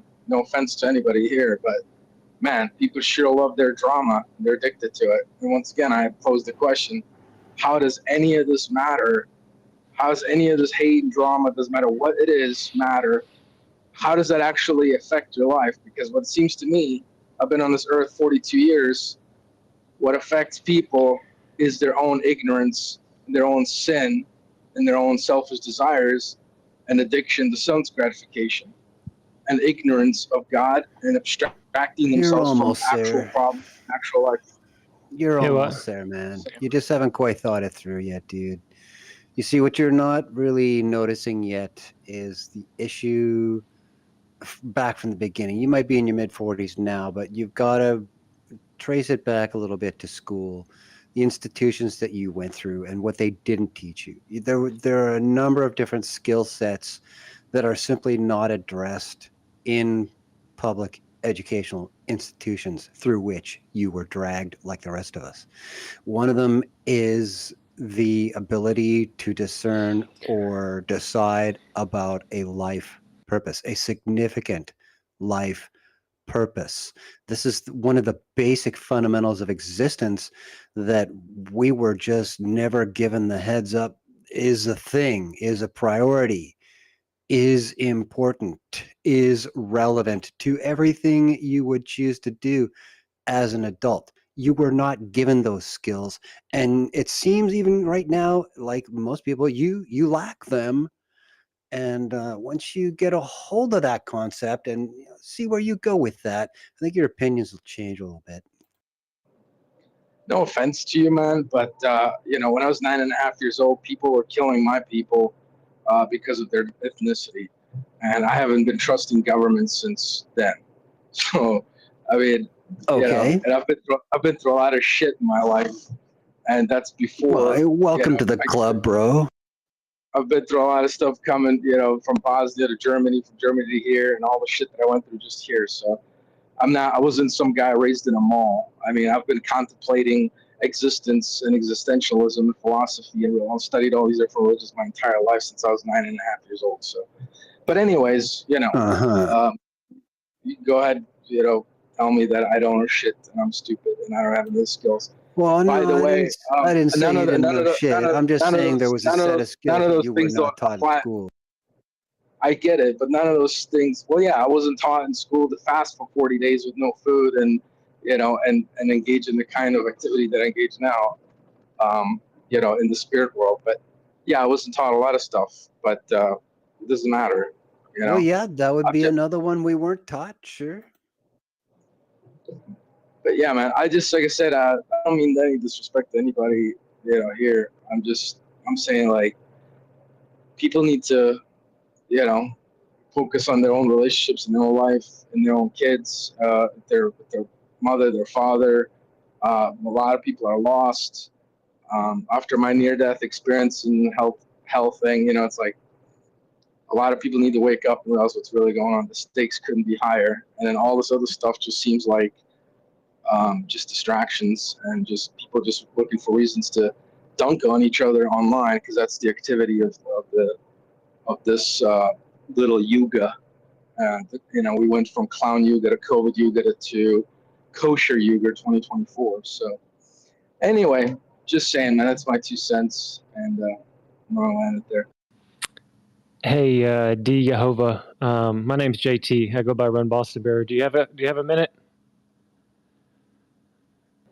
Yeah, go ahead. I'm doing dishes. I have usually mountains of dishes because I'm 44. I'm a stay-at-home dad, and I have 3 small kids and one on the way. 8-year-old, a 4-year-old, and actually 8, 6, and 4, and one on the way. I gave my life to the Messiah 15 years ago, and I did not need flat Earth. I wasn't looking for it. I've got a happy marriage with I'm happy with my wife, et cetera, et cetera. But one of my best friends from high school said, "Hey, dude, outer space as told to you when you were a kid, I don't think that's real. I don't think it's testable or practical." And I thought he was kidding. Like, I thought he was joking. So I'm just trying to tell you, I've been looking into, the realm that we live in for 2 years, and I've completely landed on the fact that we're living on a topographical stationary plane that's enclosed. I do believe there's waters above. I do believe there's a firmament. And, the whole question that you had of like, well, why does it matter and kind of what difference does it make? My answer to you specifically, like directly to you, is I think because the truth matters.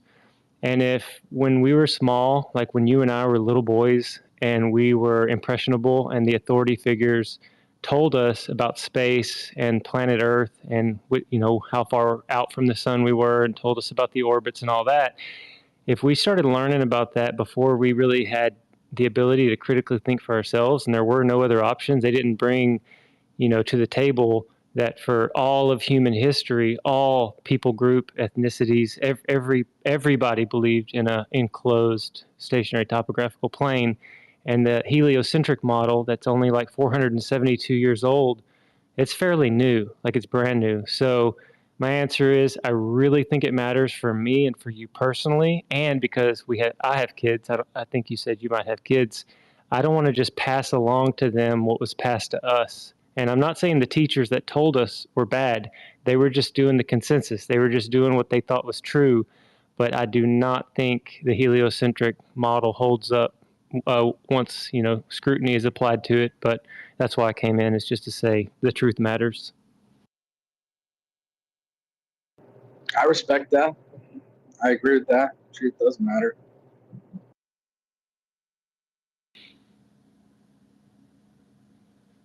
And so, like you said, you go into spaces, and I hear you, man. People are divided, and honestly, right now in this very current moment, what I'm finding is when I can come together with people. And even if you and I think differently or have different faith, other people in spaces have different faiths or different opinions, I'll always hear that man out. I want to know what he's thinking or what he's been through, what his history is, where he's at today. I don't have to fight with anybody, and they don't have to fight with me. Now, if they do, I'll kindly disengage. But if they'll carry on a conversation with me, I'll show them that I'm not a threat. So let's just say for right now, you don't think the Earth is flat. You don't see how it could be. My question to you is what questions do you have, or do you just think it's weird that it's a stationary topographical plane, or what's up with that? No, to me, the strongest evidence would be I need an explanation for this because I'm a flatbed truck driver, okay, and I've been to Blue Origin down at Cape Canaveral. I've been to these places. I've literally delivered. I've been to the hangars, delivering things for them, and it's you can go down to Cape Canaveral and watch the SpaceX takeoffs and these things, and then they put a camera on it. They put a camera on it and they're going into space, and then they land right back down. And you can see it go into space. You can see the globe, and then they land, and you can observe that same launch from the ground. So it's you could literally film that same rocket. It's hey, there it is. There's Falcon 9 going up, and it comes back down, and then it matches with the footage. So I build computers for fun. I know I've been a gamer forever. I understand now we have all this advanced AI, but that wasn't always there. It's how are they, are you suggesting that they're literally in real time generating CGI to make, for the time lapse, back and forth down to Earth? It's all just fake. The amount in some instances, yes, but there's no way to validate the claims that they're going to the heights and miles above us that they say they are. Well, listen, the amount of people that would have to be involved in just faking, it's incredibly difficult. If you when it's compartmentalized, everybody's just doing their designated job. To create photorealistic images, now it's easy because people see the AI and are oh, it's so easy to do. Hey, but it's not been easy. It's not been easy like that, my friend. Well, let's forego all of that real quick. Let's use some common sense. Do you think that the technology that we currently have is the pinnacle of the technology that we all have? See, now you're changing the goalposts. So that's not changing the goalposts, because you understand that if we are getting new 2024 car and truck models, and the technology for the new 2025 has to be already in the works around the corner, because if not, they wouldn't release the 2025s and the 2026s and the 2027s. They had to have already had technology ready to go. So they're drip feeding technology to you. You say you're a gamer, right? I'm a gamer too. You've played GTA 5. You know exactly where I'm going with this. When they drop an update, do you get everything in the update all at once, or is it drip fed to you for 2 weeks? You know the answer to that. It's drip fed to you. So let's see what they're doing to you. So for you to sit here and say, do you think they have the technology to generate AI background in real time? They might fucking well maybe have it, because all the technology that you think is the pinnacle is quite literally not. The military had duct tape before we got it. Well, now, like I said, now you have to alter, this is what I mean by, you have to literally alter the entire paradigm. I'm aware of, every single conspiracy theory that's ever been floated. And that's not to brag, but, I literally heard them all. Acknowledge anything I just said? I'm going to acknowledge anything I just said? I am. Let me finish. I'm acknowledging what you said. So there's this guy, Phil Schneider, who claims that the government found stuff, that Roswell was real, and the government found all these technologies on the Earth, and they figured out how to, make these holes perfect. They found some laser, abandoned mining laser. This is Phil Schneider's thing.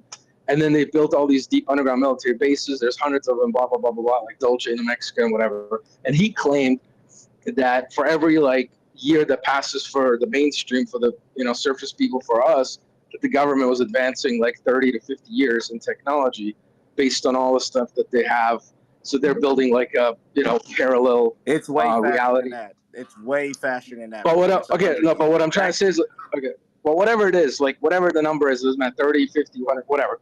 Well, my point is so you have to literally change So what I'm trying to explain to people is, if, in order to believe in the flat Earth, you have to literally believe in like this entire other paradigm that's attached to it, which is the government. There's a shadow government. There's a secret, and if you believe in that, now you're believing the secret space program, and now all of a sudden that contradicts itself, because if you believe in the whole Phil Schneider thing, who said we believe in a secret space force? Who said we believe in a secret space force? Nobody said that. Well, I'm just saying it all Nobody ties said into that. Hey, no, it doesn't. Nobody said that. Hey, Stone. So where, Stone, do you believe? So if you don't, then what? Wait, because you just said it all sides into that. I'm going to ask another flat earther. It does. Schizophrenic as shit. Hey, okay, so can I ask him? Thanks. Hey, Stone, do you believe in the secret space force? Stone probably checked out. Shit. He said no. He said no. What about you, Alan? Do you believe in the secret space force? Yeah, it exists in computer screens. Fuck. Damn. GG's to me. Hey, Orwelling, what about you? What? You guys hear me?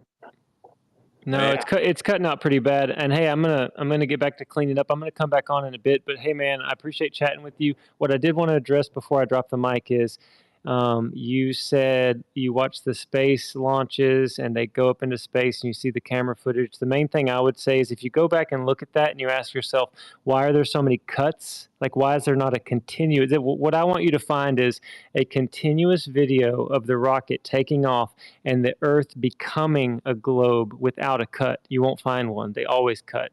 And then the other thing is, if you watch the rockets, they go on a parabolic flight. Like, they don't go straight up into space. And of course, they say they're going around the Earth to gain speed enough to get out into orbit, but really they're just going and crashing those things in the ocean. I know it's uncomfortable to start to address like the fact that we were lied to, and it's way easier just to cling to, what we were told, or like the ball Earth, but it's just not real. It's a fantasy made up by the Jesuits. It was passed down. It's the biggest conspiracy theory of them all. You say you know them all, but you haven't digested this one yet, and it's true, bro. They lied to us about where we live. The Creator made something different than a spinning ball in space. The scriptures say that the Earth shall not be moved. It's fixed so many times. So best of luck waking up. Take it slow. I'll talk to you anytime. And actually, I just came back from a conference that was all about biblical cosmology. It was 6 speakers. It was fantastic. And within 2 weeks, they're going to unveil, like they're going to make available for free the presentations. And I'll friend you on here. I'll DM you the link. We can talk another time. You don't have to be on the hot seat in here and like prove to me that space is real, or that if you need help, I'm here for you, bro. Who is this? The camera just now? forward. Because I'm trying to friend you, man. Who is this? Yeah, I'm Run Boston Bear, dude. I'm like one of the most chill people ever, and I don't attack anybody. Run Boston Bear? Yeah, Run Boston Bear. That's if you just enter a space and say, "Where's the president of Flat Earth?" they'll point you to him. Don't worry. Well, I am going to drop my mic. You seem like a nice guy, but I appreciate you, bro. Yeah, man. I'm not. If check it out. If you never go in the direction where I'm at, which is I'm a flat earther. If you stay a glober, it doesn't mean that we can't be cool. If you don't want to talk about this stuff, we don't got to talk about it. We can talk about family. No, that's the thing, man. Nothing makes me uncomfortable unless somebody's trying to like rope me into witchcraft or something like that. Because I've already been through like the dark side of things. Mm-hmm. Unless somebody's trying to like take me away from Jesus, which is impossible after my near-death thing. Fuck with that. But like I said, none of these like topics make me uncomfortable, man. Like it's just I'm fine with it all. That's why I listen to all the spaces, because I'm very open-minded. I don't belong to any. I'm not the only team I'm on Team Jesus Christ is Lord. So that's the only team that I'm absolutely like, you're not gonna take me from it. But everything else, I'm kind of like whatever. You know what I mean? So. I'm not like a dogmatic person with anything other than Jesus Christ, my Lord and Savior. So that's good, dude. That's all that really matters too. I mean, personally, you and I are on the same team. Now we have to work out what's reality. And the thing is, the people in this room, like Alan, Shane, Stone, I mean, these people have studied and researched this stuff out. like you should check out whenever you're just driving and you're kind of bored of spaces. Go to Ether Cosmology, like on YouTube. I'll drop it in the purple pill. Ether Cosmology YouTube page. They read old papers from scientists. They basically decode what actually was said back in the day before all the tomfoolery happened. And yeah, man, welcome if you want to come to the Discord channel, whatever. But yeah, I got a lot of cleaning up to do, but I'll hop back on in a little while, and God bless you. I appreciate you, brother. God bless you too. Take care.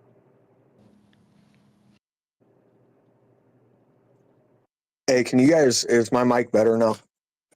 Yes. I wanted to follow up with you real quick, buddy. So you were into all the, we were talking about all the conspiracy theories and all that. And I'm not being adversarial. I just have a genuine question, because we were kind of talking about the, the videos of Blue Origin and all that stuff, and what you had referenced. Are you familiar with the term vanilla sky?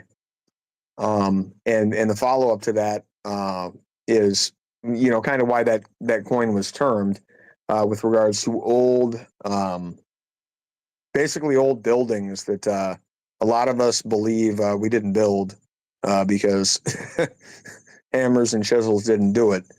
But so the term vanilla sky, I want to know if you were aware of it. If you're not, I'll explain it to you quick and just kind of break it down. But it does. Yeah, I appreciate it. I've heard of it. I've heard of it, like cursory kind of, but yeah, I'd appreciate a refresher on it. Okay, so vanilla sky is basically a very old art of doctoring and altering photos. So, for lack of a better way to describe it, this is Photoshop 1.0 before we had computers. And these people were masterful at it. So what you will see is photographs of, buildings that were allegedly just built, whether it's a World Fair, whatever you might happen to find. I would recommend, and you don't have to dox yourself and tell anybody where you live. I live in Minnesota, so I use the Minnesota Historical Society's website to find archives of photos of massive structures in my state and their alleged, when they were alleged to have been built. And what I found is they all have a vanilla sky effect. What that means now is that the building is there. There's a couple of people in the foreground. There's nothing else around, and the sky has been cropped out. Now, because these are black and white photos, you get what is termed the vanilla sky effect.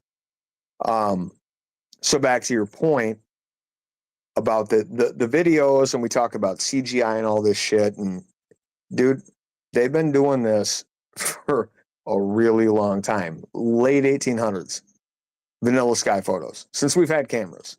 So it's not to dismiss anything that you may that you may think or anything you've observed. It's literally just to put it out there as something to think about and digest, because we literally have been we've been being deceived just on photographs. And like I said, it's a passion of mine to go through. So I build structures. A little bit of background. I'm not going to ramble on too long. I'm a structural line worker. I build large structures. I'm fascinated by old architecture. Always have been since I was a kid. Fast forward to getting into my 20s, I'm like, oh, I can get down on the Minnesota Historical Society's website and find all these cool places to go check out. I became like a low-key urban explorer. So now I'm going and running around trespassing like a degenerate in places I'm not supposed to be, looking at things. And honestly, some of the photos that are on the website versus what I observed didn't jive. So no, I got questions, right? Whatever. But long story short, dude, yeah, we've been kind of hoodwinked for a long time just with photographs. So I would do a little bit of research on the vanilla sky thing. And then wherever you live, man, find your historical society, find whatever photographs of any building that you think is iconic and old, and just look at it. Tell me if you see a cloud. You won't. There's the vanilla sky. They cropped everything out of the background. Now, I'm not going to tell you, I'm not going to assert why that is, right? I'll let you come to your own conclusion on that because it's not for me to decide. I'm still kind of up in the air about it. But you'll probably come to the same conclusion I did that, hey, something's weird here. Why'd they cut that out? I'm going to land it there, buddy. Yeah, now I get why I remember that term vanilla sky. I did watch Stu Peters had a documentary recently, I think a few weeks ago or a month ago, whatever. He released a documentary on the whole Tartaria thing, and it was like an hour and a half long. But there's other people now coming out with this little season theory that's tied into the Tartaria thing, and that vanilla sky thing. Now I know where I heard it from, but yeah, that's exactly what it is. They're altering pictures and photos of this stuff. And I'm the same way as you. I don't build buildings, but I'm very fascinated with. I love old architecture. Like some of my favorite video games is like Anno 1800 because you get to see this beautiful, architecture from the 1800s. But anything like that, I think it's just beautiful. But yeah, I've seen buildings like that don't make any sense. Like you can go to Charleston, Charleston, West Virginia, I think it is. And it's like you can't even, you'll see this beautiful golden dome structure. It doesn't make any sense. And then all the other buildings that were built 100 years later, they look like trash. They just look like, drywall and just garbage buildings. And it's like, this is not the same consciousness. This is not the same outlook. This is not the same paradigm of reality and like realization of like, there's like a psychedelic aspect to like realizing where you live, what you are, and like you have like God realization. You know that there's a Godhead. You know that there's, you're in this moment of truth, and you're living in the awe of God. Like you're not in ignorance, and then you're gonna act different. You're gonna build different. But the way we build things now, it's like it doesn't have that mentality whatsoever. So yeah, I agree with you that these buildings are sus, and and they claim that a lot of them. They claim they were built like 1901 to 1902, like in a record time. They built these amazing structures, which makes no sense. And then at the time, cameras existed, yet they have no pictures of them being built. They have no record of these buildings. Like you can't find out, hey, who financed this building? Who was the architect who drew up the, planning for it? Like you just can't find any of this stuff. So yeah, I'm very much interested in that. That's what kind of got me into the flat Earth thing, because this documentary, there's this YouTube channel called Understanding Conspiracy, and it deals with this Tartaria stuff. And there's also Mind Unveiled, and it kind of ties into the whole flat Earth thing, because if you really extrapolate it, because they've erased our history to such an extent that I'm like, now you can't trust anything. Right? It's just like you have to basically go back and rewrite and rethink and restudy every single aspect of reality. So that's kind of where I'm coming from. I don't really I see the drama that people engage in. Like people just choose a side. I'm not on that. I'm not doing that thing. That's not why I came into space, like to attack flat earthers or to, whatever. I'm not on team anybody just shitting on people, because that's what I think sucks about what's going on with social media and internet in general right now. So I don't engage in that. I try not to. It's not even sometimes about a side to choose. It's about what the evidence supports. The evidence doesn't support a globe Earth. Yeah, like I said, I'm trying to see the evidence, and whatever the evidence points to it, that's what I'm going to believe. Like, but I'm like, what's his name? Ron Boston says all this stuff about, there's all these links to decoding all this stuff, because I do believe that they've changed history. There's other people that have said, hey, if you want the truth, study books, that were published before 1950, because everything after 1950 was changed. And there's actually proof of that too in the document Silent Weapons for Quiet Wars. In that document, they say that the elite declared World War III on the minds of the public, basically, in 1954. And they've been like trying to just change everything, like about what we believe, what we think, how we eat, how we live, every single aspect, to just create this perfect form of slavery. and we're seeing that. Well, look at everything that they deem a Mandela effect. They're like changing everything in real time.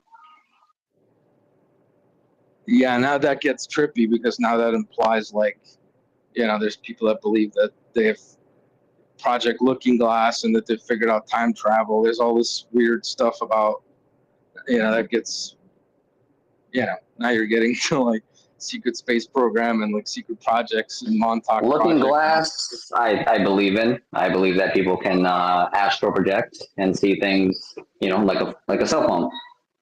You see things across the world. And then I don't know about time travel, but I do believe in the time gates, instant travel from one point to another. And ironically, the CIA declassified, I don't think it was this year, I think it was late last year, 2023, the remote viewing program. So the CIA casually admitted that remote viewing is real. So like, all right, so I'm not going to dive into that because we're going to get way fucking off the rails. But bro, I just want to shout out to you, man. Like, obviously, you're not asleep by any stretch of the imagination. You're not adversarial. I guess what I would like to say to you is that we aren't either, and I get what you're getting at. Like, you might have come in here when we were fucking around because we play a lot. We really do. Like, we got so much shit floating around in our head that we've had to wake up to it's traumatic, right? So this is it's kind of dark humor in order to deal with the trauma. Is for lack of a better way to put it, that's kind of who we are in this space that you stumbled into. But we are a tight-knit community. We are not a cult. We don't all believe the same things, man. There's a lot of guys in here that think one way about one thing and don't think one way about another thing. But we typically, we all kind of unite on one front with regards to we've been lied to and deceived about some things, right? And you're on to pretty much all of them. So, dude, I don't know, man. I think you walked into the right spot. Shout out to you for doing your due diligence, man, and just like I said, actually maybe I didn't say it to you while you were in here, but just be careful with the rabbit holes, man, for your mental health. Like, some of them can get deep, and then you can start connecting dots that don't fucking connect, and the next thing you know, your fucking family life's all fucked up because you're in your own foxhole in your basement, fucking tweaking out on the internet. And I'm not saying that's what you're doing. I'm just saying, like, digest things on your own, like at your own pace, on your own level. You're rooted clearly in the spirit, right? Your foundation is the Lord. Jesus Christ has got your back, bro. So you're probably going to be fine. I think you, me, and Boston would get along great. A lot of us at the end of the day, we don't have to agree on everything. And that's not what it is. Those spaces that you pop into where it's just drama, they're doing it on purpose, man. They do that for engagement. They do that for clicks. Like, I think you mentioned Black Wolf Space, like that dude. Like, we had a little bit of flat earth engagement with him and thought it was in good faith, and it turned out that it wasn't. And now everybody's just like, yeah, fuck that dude, right? Because it became evident, like, dude, this guy's just about trying to build up clout for himself and fucking with people. So, I mean, discernment's important, dude, but you got the spirit, so you're going to be fine. But no, man, at the end of the day, so the one thing I want to give you, and I don't know if you have an ability to write anything down since you are interested in old architecture. I live in Minnesota. There's a town called Hibbing, Hibbing, and the space is recorded. I have no idea how long we've been in it, but Hibbing High School is up on the Iron Range in Minnesota. If you look up that structure, it will blow your fucking mind. A, its location. B, the population density for size. And C, its amenities. It makes no fucking sense, and it's all vanilla sky, buddy. All the pictures, vanilla sky. This fucking thing has... I would look up Hibbing High School and just be like, why the hell would that be in the North Woods of Minnesota in a place that gets 45 degrees below zero, and there's a population of, at that time, maybe 100 people? Dude, you're onto something, man. So shout out to you. I'm going to mute up, but it's been a fascinating conversation, man. Like, I would just caution you to, when you come into these spaces, man, like, pick your poison. You're going to find people that like I said, we might not agree on everything, dude, but like we connect on the Lord, dude. What's up? Like we're good. When you get into those little chatty catty spaces where people are just talking shit, fucking running their mouths, I mean, you got to figure out where you want to bide your time and what that's worth to you. And at the end of the day, it's not worth it to most of us, so you won't see us in there. But you can always find us here, man. And for real, like Run Boston was saying, man, connect with him offline. He's a good dude. He'll plug in some resources, man. Like dude. We're not starting a cult. We're not trying to convince anybody of shit, dude. We're just having a conversation. And I'm glad you popped up.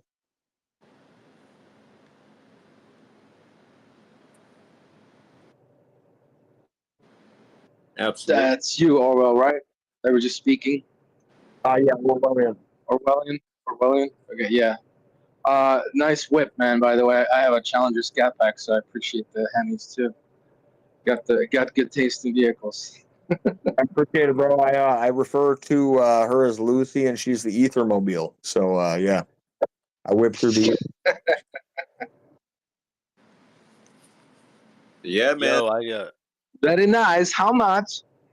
Yo, Orwellian, I just looked up Hibbing, Minnesota, and Hibbing High School. It's pretty interesting, dude. Like, the modern day population of Hibbing is 16,000. Yeah, I just wanted to say, like, that's one of my biggest, like, arguments against the flat Earth too. Would be like, oh, it's a divisive topic, and even coming in, like, I might have been jumping down your throat, like, oh, like, why are you asking all these questions, kind of, and that's what frustrates me is, you know, people try to pigeonhole the flat Earth. Oh, if we can't explain the ice wall. Oh, if we can't explain this. Oh, if we can't explain that. Like, when most of it comes down to the curve. Like, we just, like, there's no observable curve. So that's where it's like what William said, you keep jumped on all these, like, conspiracies of what if, and we can explain them away, but we run into all these not good faith conversations where we give them an explanation and they call us crazy, and we're like, all right, bro, like. So like, yeah, dude, we're not trying to get anyone in a cult. Like, I don't know, like, you look into it for yourself. I'm sorry if I was argumentative earlier. I apologize. Hey, yo, could you hear me? You got nothing. You got nothing to apologize for. I just noticed that when you go in these spaces, I'm a silly goose. I like accents, and I just joke around. Hey, bro. Issues. Hold on for a second. Brian, let's out. Hey, conspiracy? Can you hear Piezo? Can you guys hear me? Can you hear me? I can hear you, Conspiracy? big dog. I can, yeah. I got Piezo. Hey, yo, conspiracy, you might have to drop down. I'll bring you right back. If you can hear me, tell him to drop down. Somebody. Conspiracy, drop down, come back up. Piezo, that was you talking to me about Hibbing, correct? Yeah, man. I was gonna say it's interesting. I just looked it up on Wikipedia or whatever. The modern population of Hibbing is 16,000 people, and it was founded in 1893. And then Hibbing High School was said to have been built in 1920 to 1922. It was constructed in a 2-year period, and at that time, the population would have been what, maybe 1,000, 2,000 at the most of the city. Probably 600 conservatively because it was a mining town, but yeah, it's not getting built in 2 years, buddy. you saw the pictures. Not a chance. Right.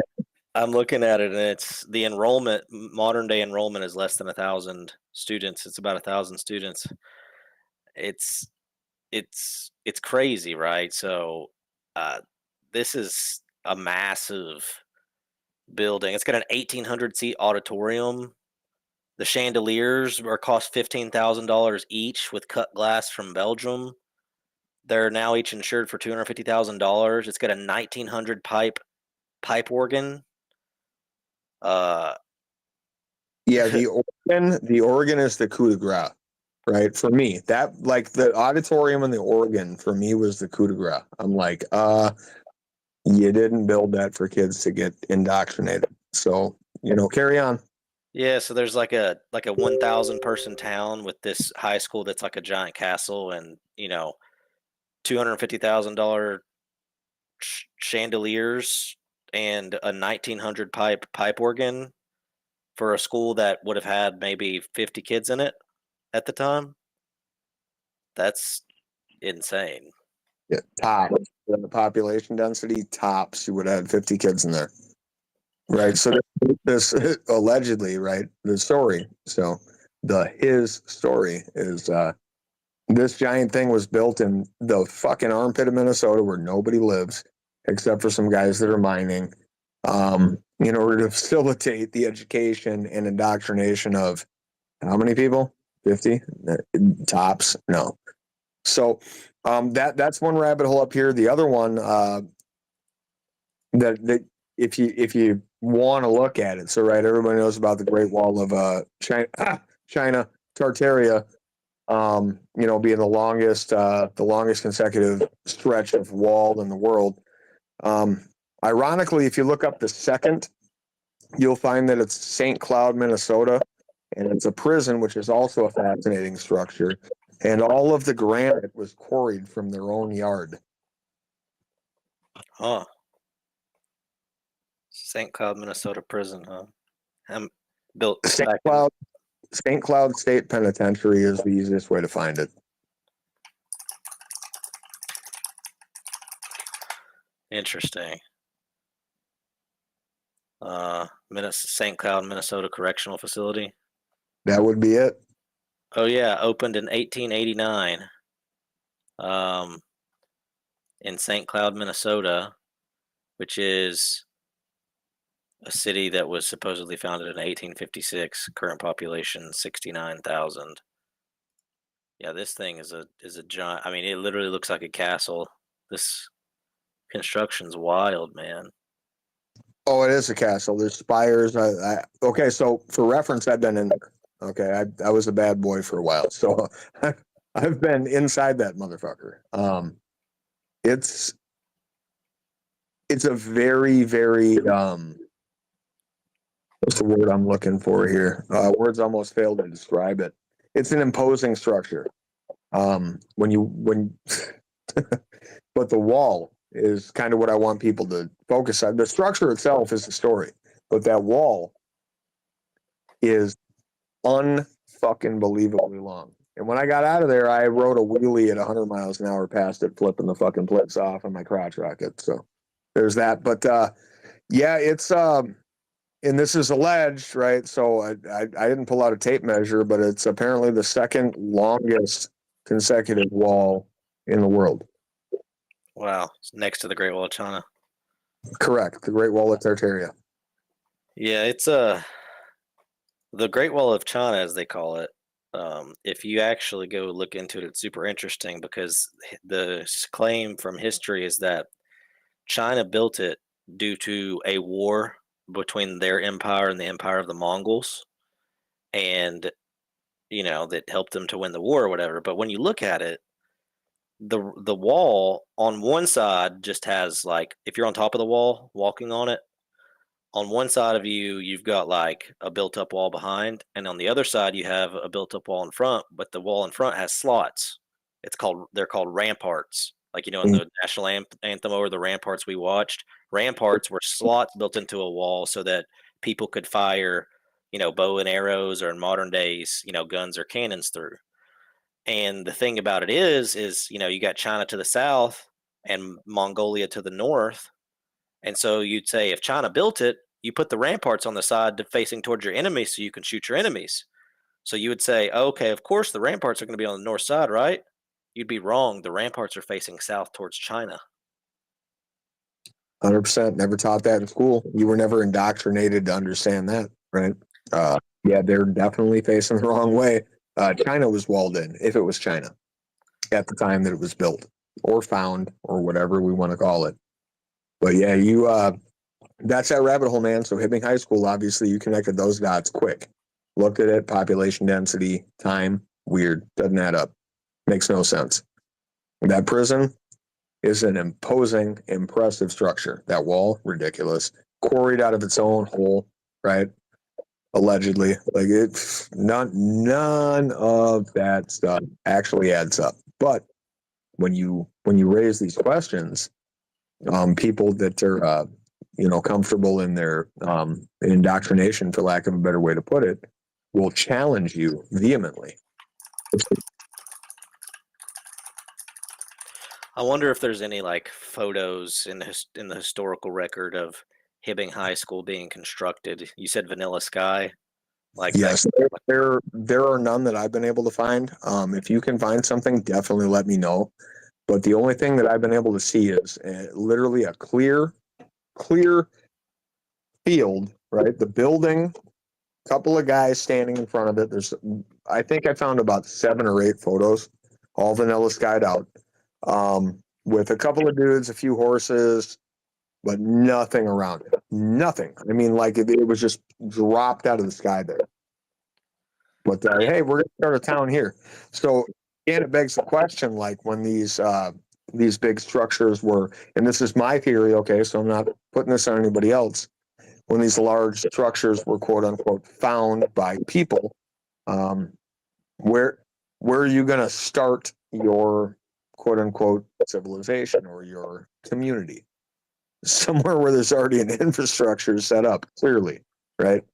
So it's very, very weird. Like none of the population numbers in Hibbing make sense. Even the St. Cloud didn't make a lot of sense based on when first cell was. If you find any photos, Pizzo, of St. Cloud State Penitentiary, the first thing you're going to see is one cell hall. And so now there's an entire castle built around it. And I did find, you don't see any construction of it, but you see the first hall. So they built around it with granite and they quarried it out of there. Get it, right? But there was something there prior to it, and they call it B hall. So every cell block in that prison has got a letter for it. Where you got A, B, C, upper and lower D, in the chow hall. That's it. The license plate manufacturing facility, kind of off to the side. But that original cell house, B house, I wouldn't call it hall. They're called houses. So B house that's that original 18, whatever the date that you had was when that was found. 1893 is when the city of Hibbing was founded, apparently. But so I'm talking about the prison, but yeah, Hibbing doesn't make any sense either. Because it built a bridge 20 miles west of Hibbing last week. We just finished it up, and there's nothing up there, dude. There's miners up there, and it's just wolves, foxes, deer, moose, and ducks. That's it. There's nobody up there. Yeah, it's a small town even today, 16,000 people. I mean, I looked right now. It says there, like I asked, Brave search, and it says no. Unfortunately, there are no specific construction photos available from the initial building phase of the 1920s. However, the snippets from the search results provide information on school history and notable renovations from the 2000s. It's like, thanks. So there's, it's oh man. But when I've been up there. I just now realized I picked up a load up there in Hibbing. I just looked it up. I was actually up there like a few months ago. Well, you look at the photos of that auditorium, let alone most of the rest of the building. Just the photos of the auditorium alone, right? It's a movie theater. Like it literally looks like I can't remember the name of that iconic theater that people like, but it's like that. It's absolutely stunning, and it's like, oh, you built this for 50 kids, cool. Oh yeah, I'm looking at it right now with these chandeliers. Oh my gosh, the ceiling decorations. It's absolutely stunning, and this looks like a grand opera house, like ballroom, like type. I mean, this is like exquisite style. If I had to use a word, I would say exquisite, like exquisite style construction and architecture, like all throughout. Well, and that's roughly 4 hours from Minneapolis, Minnesota, okay, which is the capital, St. Paul. So we'll call it 4 hours from the capital, the state capital. And you got something like that up there, and it's actually more impressive than the Capitol building. They call it a capitol. All Capitol buildings that I found have it looks like they got a dome on it, right? Huh. I don't know. There's no connection here. We didn't do that. Like we did that on purpose. It wasn't somebody else. Yeah. It's all goofy. So like some of those things, I just have people look at stuff like that around where we live, because when I can present you with something like that from my neighborhood, and you look at it and go, what the fuck? What the fuck? And you start looking at the population density, the time that it was allegedly found, and you just saw that auditorium. It makes no sense. Zero. At all. Yeah, I can't give you a positive explanation to what was going on, but what I can tell you is what wasn't going on is this 800 person mining town building something like that in 2 years with, the intent to put their 50 high schoolers in it. Huh. Huh. Yeah, that's a great example, man. Thanks for sharing. Man, this picture of this high school is crazy. And even this Audrey Motor Hotel.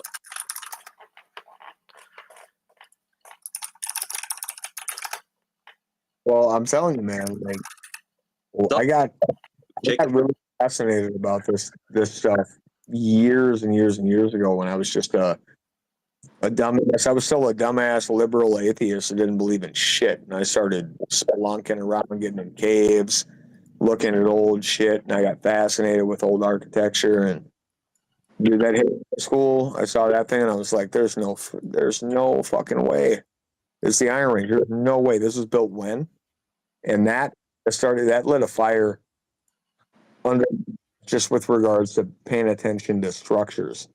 And lo and behold, I do what I do for a living now. Like, obviously, it was fate or destiny or whatever you want to call it, but there's some kind of correlation there. But yeah, that high school, Brian,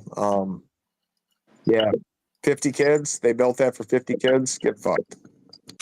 Yeah. This thing is absolutely massive. It's like a complex. It's huge. When I went to, I was in 7th, 8th grade, man. I went, my classroom was like a trailer with a ramp on it. These guys went to school. Look up Moose Lake Prison while Brian's talking. Moose Lake Prison. Or correct that facility in Minnesota, and then keep going. It used to be a mental hospital. So what blows my mind though is the 1920s is like recent, bro. I mean, that's after World War I, I mean, that generation's gone now, but not by much. And it's like, I mean, our like grandparents' generation would have known, like if they lived there, would have known about it, or great grandparents. Like, I mean, how could something that's so recent be covered up so thoroughly? It's so strange.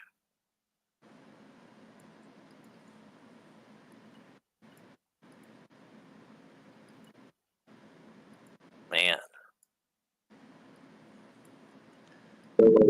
I don't know. And it's weird that they never talked about any of it. Like, so me and Brian have had this conversation too. So I'm a product of World War II. Like, I wouldn't exist without that war happening, right? It doesn't matter who kicked it off or why it happened or any of that. None of it really matters in the context of like, I'm here because that happened.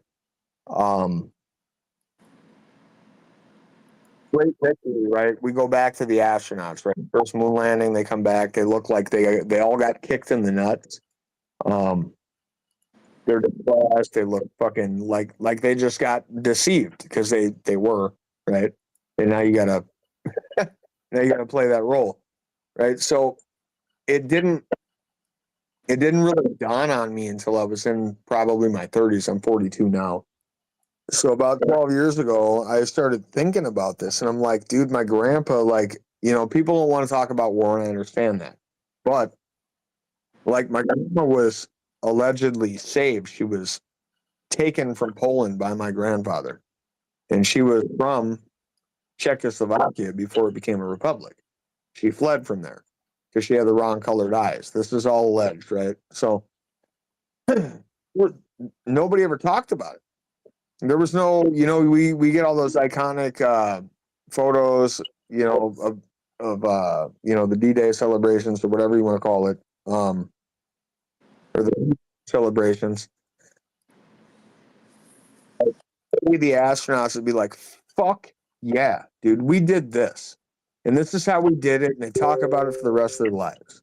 And then my grandfather being involved in said war, having liberated people and having done what he alleged that he had done, wouldn't be like, I don't want to talk about it. Like they were like super hush hush, right? So that was sus. But it took a long time for it to dawn on me. So I'm not throwing shade on my family or like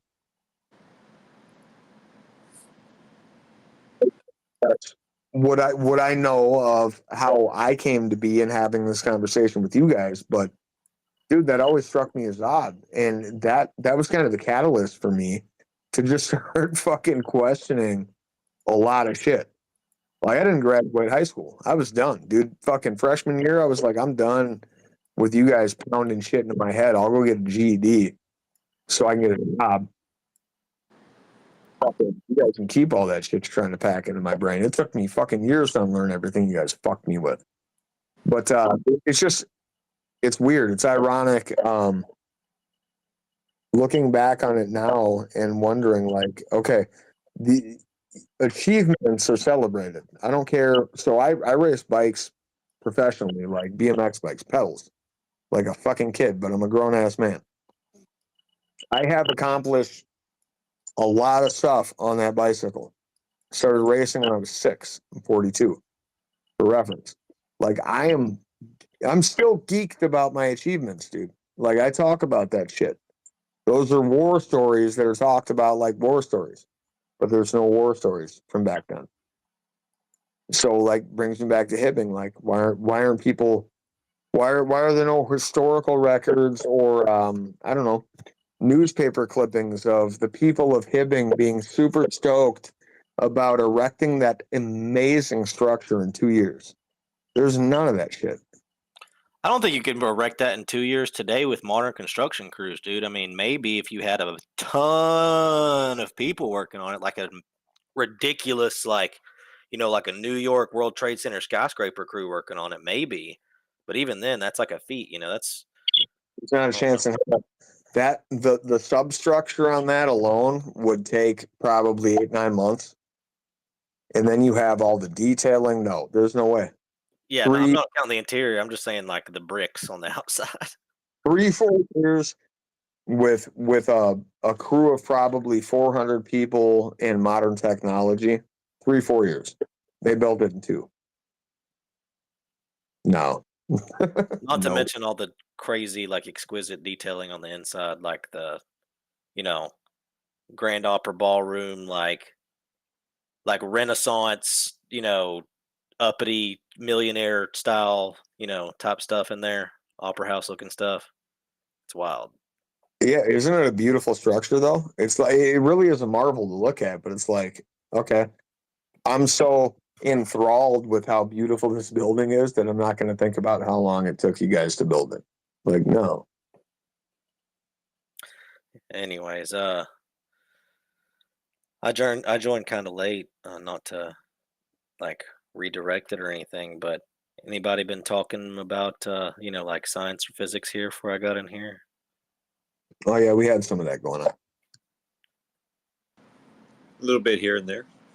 I know Dixaka Yehovah, or however you say your name. I heard you mentioning, you know, you're a Christian, you're a Jesus follower, but you're not quite on the flatboat yet.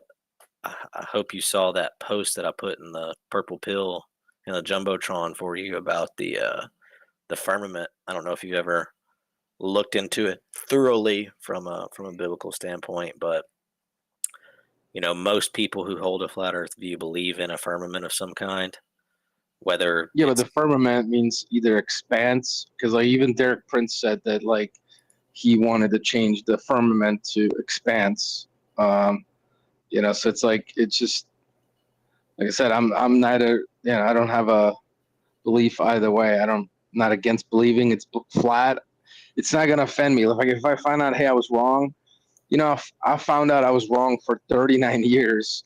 That I bought the lie until I had my near-death experience. You know, I like studied Vedic Dharma and mysticism and Hermeticism and, everything, all the other spiritual paths out there, until I had my near-death experience and realized I was completely deceived and that I would have gone to hell if I hadn't called on Jesus. So at my point of brink of death and hell. So I'm all about, believe me, like Jesus told me, like I know I was wrong my whole life. So I'm not offended with learning I'm wrong, it doesn't offend me at all. So it's like, I've been a shithead my whole life until Jesus saved me, literally from the brink of death and hell in the hospital. So I'm not about running arrogantly in the world and thinking I know everything. So just know where I'm coming from with that. Yeah, no, I get it. I'm not very familiar with his Derek Prince, the gentleman. So it's for me, that's not really a big point but I'm talking more about like the historical context and like the word itself. If you look at the post I put up there, it's got the lexicon. It says firmament of the vault of heaven supporting waters above, considered by the Hebrews as solid and supporting waters above.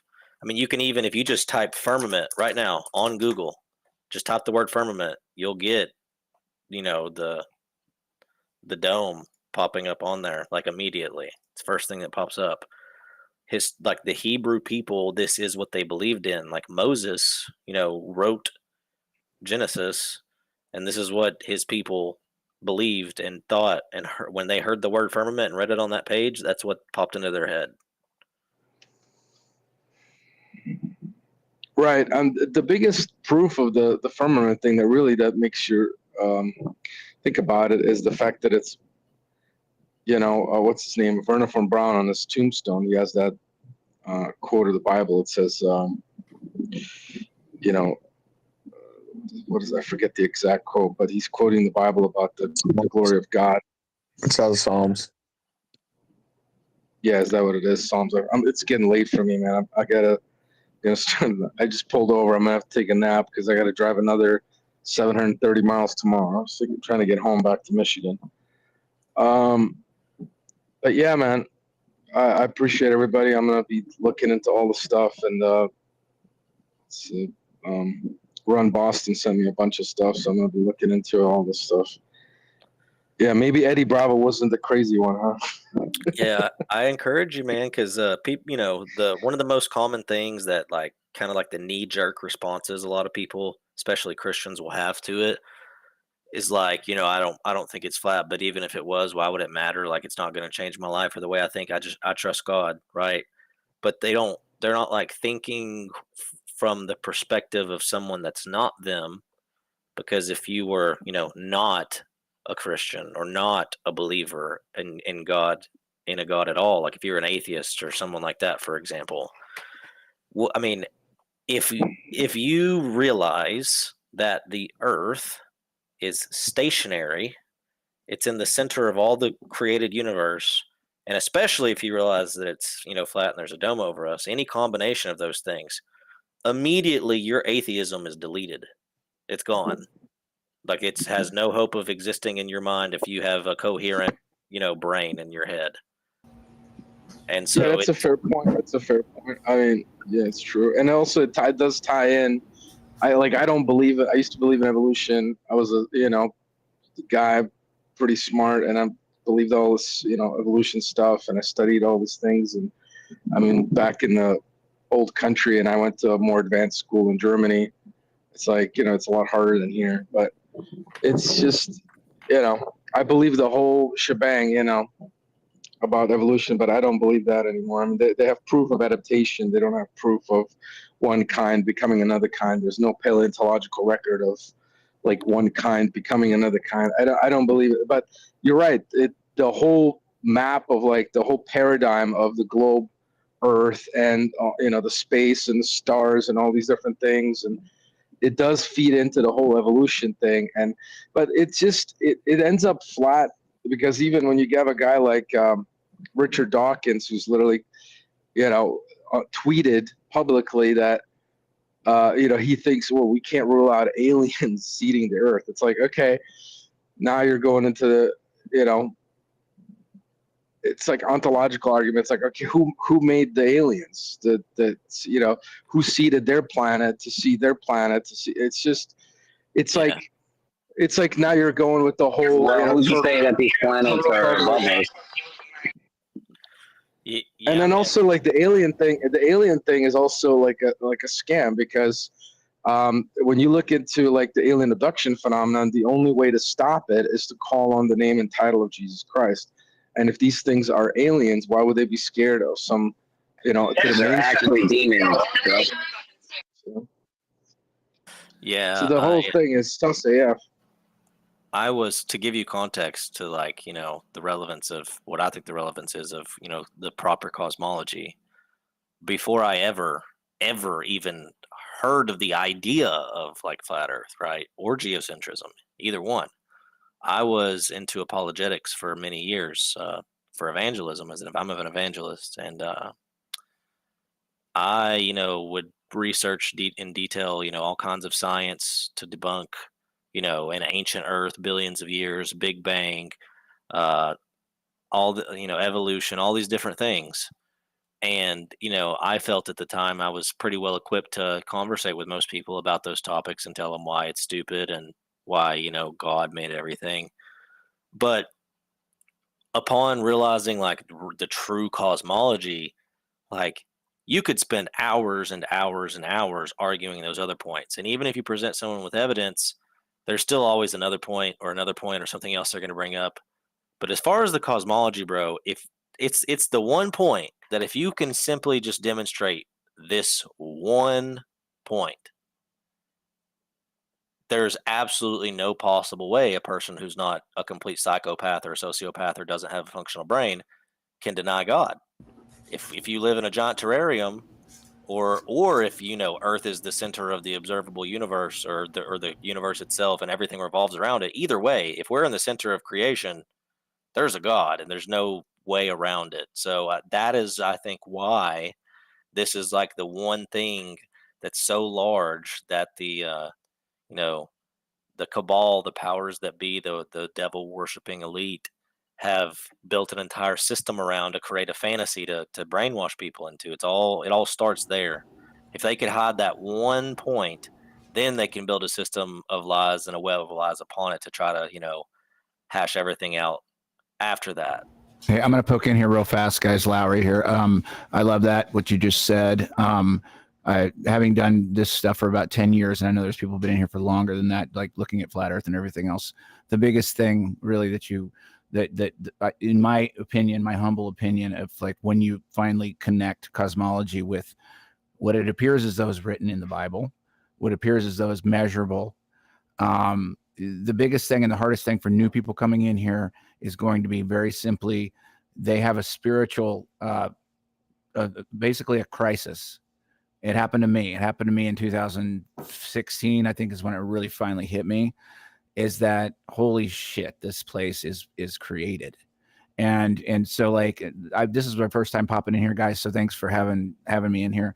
But like, this is a big thing. And like, especially people coming just in here for the first time, it's easy to like go out and measure no curvature. It's easy to go out there and get, hey, we don't have gas pressure without a container and all this stuff. The hard thing about newbies, and the hard thing about a lot of people that have never been through this before, is they have to confront their spiritual position, whatever that is, whatever God that you're supporting, whatever it is you're doing. And it was the hardest thing for me. And, I encourage everybody to like be soft on the newbies coming in here, because 45, 46, 41 years into my life before I snapped out of it, and it's like, it's a hard thing to do when you suddenly realize that there's no measurable curvature. That means that they inverted your entire reality. And that means swiping the carpet out from underneath people's feet. And it's super important to understand that. You can go on off to the old world topics and the mud floods and all that, and that's all important and everything else. But just remember, like, it took most of these cats, we've been in this game since 2001 at least, if not way back to JFK. But like, you want to drop old world all that stuff on them at once and just tell them their whole world's been inverted, that's a toughie. So just like my one thing would be for everyone in here is like, go take it slow. You know, even me, after 9 years, I just got into old world a couple years ago. It was hard for me to take that in, you know, much less flat earth, much less, you know, a creator, much less everything else. So like, you know, I would say just, this is the last, and I'll get off the soapbox and get out of here, but like, be careful, take it slow. Remember that the rest of us have been doing this game for a long time. And even now to this day, I'm still learning new shit. Everything is brand new and nothing is boring. So anyway, that's it, guys. You guys keep going. Yo, Lowry, I wanted to say I'm glad you made it up. I also wanted to say to D, I know. That's Lowry. Lowry's is his first time on X, first time in the spaces. I was helping him with some instructions on how to pop up in here. He's OG. Oh, nice. He goes to Flattoberfest. That's where I met him. He's a musician. But I wanted to pause just a second because D has miles to drive tomorrow. He has like 700 more miles to get home. So I wanted to see him off and tell him, thanks for hanging out. I enjoyed hearing your story. Most importantly, your testimony tonight, you being bold and sharing that was powerful. That was amazing.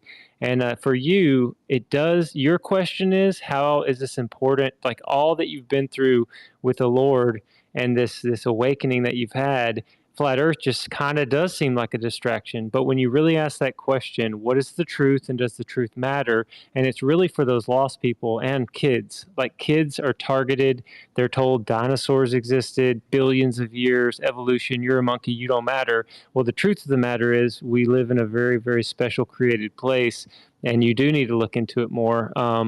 Find the message that Witsit did, the one I dropped that he did recently on biblical cosmology. It's amazing. But yeah, thanks for popping in. I wanted to say goodnight to you, and I also wanted to pass the mic back to Lowry. You don't have to go, bro. I'm just glad you made it on the stage. Yeah. I'll keep it pretty quick here, guys. It's just like you guys are all on the right track, and you're going to work your way through it. I mean, this is not the first time Flat Earth has been a part of this. This is Flat Earth 2.0. And we just rediscovered it. And it wasn't even me. It started like early 2s. And it started slow. And there was maybe 2015, there was maybe 100 people working on it. And we were all just sharing stupid stories on the internet. And we're like, is this real? Is this stupid? And, you know, and then it's ballooned. And now we're in the millions and probably in the billions. There's a lot of people in the closet. So just stick to it. Stick to what you can measure. Stick to what you can prove. You know, I know there's a biblical aspect to this, which I have grown great, deep respect for over the last, you know, almost 10 years. Just stay to the empirical stuff, keep your faith, and I love all you guys. I'm going to pop off, keep on talking. Okay. Cheers, man. See you later, Lowry. Thanks for coming through, man. You got it. Come on back anytime. Hey, so I just, I'm going through your name, bro. I know you're getting ready to park and and chill for the night, but is it Dick Saka? Jehovah? Yeah, the Jehovah part, it's not the same Jehovah that you think is like Yahweh or God. It's actually, I wasn't suggesting that. People give me shit because they're like, your name is sacrilegious. I'm like, first of all, this is Marathi. It's a Marathi language. It just means Lord, and it's a completely separate word from meaning from the Jehovah, like God, the God of the Bible, and all that stuff. So it is a silly thing because my wife called me the Lord of Dicks because of my sense of humor. And then I just basically was like, okay, I'm going to look that up in different languages as a goof and Google Translate until I found the Marathi version, which said Diksaka Jehovah. And I'm like, that is freaking hilarious because I'm definitely not a Diksaka, if you know what I'm saying. And dude, it is fucking funny, but like it took me a second to process it. It's stupid. It's like, it's just because when you know me, like you're like how much of a dick are you? I'm like, Diksaka Jehovah, bro. Like, I literally looked up when my wife called me the Lord of Dicks. I looked it up in different languages, and then I found this one, and I'm like, that's it. That's my name now. This is a goof, you know. But anyway, you gotta laugh. I do, I get silly. Like if you go on my channel, I do accents, and I go off the cuff, and I improv weird shit, and I go into these spaces kind of just for material a lot of times because I'm just like that one guy, like, hey guys, oh man, like, just cereal. How many cereal? I was sucking breast milk off your mama's titty eating cereal. The flat earthers. It's like the guys just. I love accents. I think people are just silly, and you have to laugh it all off because ultimately, like, none of us are gonna get out of this alive, and the world's crazy. And I've seen my fair share of insanity and craziness. Being out here 20 years driving a truck, and also just being alive on this planet, and But anyway, it's like I have a lot of compassion for people and understanding for people, especially after my near-death thing, and I give people a lot of benefit of the doubt. But the only people that I actually actively like declare war and go after is like people that are openly, willfully in Satan's kingdom doing evil, especially doing evil to kids and brainwashing kids and all this stuff. So, yeah, the flat Earth thing. I mean, like I said, it's important if it ends up being like, oh yeah, this is 100% what it is. People should definitely talk about it. But it's like there's also the whole spiritual war of. I mean, they want to brainwash your kid into thinking that a boy can be a girl and a girl can be a boy. I mean, this is the inversion of God's natural law principles in the minds of men and women. Like, if they can, there's all kinds of aspects to the spiritual war. Like, if the flat Earth thing is one aspect, of the lie, and I know what the lie is. Like, when I was near death, I had literally demons mocking me, like, you bought the lie. Like, they kept saying, you bought the lie. You're gonna go to hell or torture you. You bought the lie. So there is something about believing lies, and if you believe certain lies, like evolution, you disqualify yourself from Christ's kingdom, because evolution itself destroys the person the belief in the week of God's creation, the fall of man, and God's plan for redemption of man. So it's like certain things that you believe disqualify you, unfortunately, from being part of Christ's kingdom. And so I do believe the truth matters. I just don't believe personally that whether or not you believe the earth is flat or not has to do specifically with salvation. I don't believe that. But, it is important to understand the truth, obviously, about reality and nature. And it is true that, hey, if you can convince people that the earth is flat and this is a created space for humanity, that deeds may be done, then, yeah, that would be important for people to believe that, so they don't run around, living in nihilism and just following sense gratification and addiction to sin. And just obsession with the self and identity. And even when I was following like Vedic Hinduism or Vedic Dharma, it's like I knew that this whole obsession with identity and the self, and it's just toxic. It's like it's nothing to do with spirituality or spiritual enlightenment. It's literally just a demoniac, lower vibrational consciousness of just like you're just obsessed with yourself, your identity, with your sexuality. It's just. But we can't just get into the weeds of just one topic of the spiritual war. I do believe there's a consciousness war, spiritual war, and this might be one aspect of it. But it's not the only thing. Like I said, like as a parent, I'm like, hey, I have to, work my ass off to put my kid in a private Christian school so they're not brainwashed with, psychotic trans stuff. They're the woke mind virus, because I don't want my kid to end up like.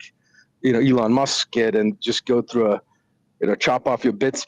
It's like, there's a lot of stuff out there. There's a lot of demonic oppression that's overt that you can see, demonic oppression working in people, people doing horrific things, horrific crimes. Just download a Newsbreak app on your phone and then drive around like I do, and you'll see like unbelievable stuff happening on a daily basis. And it's just people thinking they can do whatever they want with no consequences. Like, they don't understand. If I could make people understand one thing, me personally, it wouldn't be the flat earth thing or anything else. It would be understanding the stakes of this life are so high, they couldn't be higher. Like eternal hell or eternal heaven. It's like, and once you've experienced the eternal oppression of hell, you wouldn't wish that on your worst enemy or on the worst people on this earth.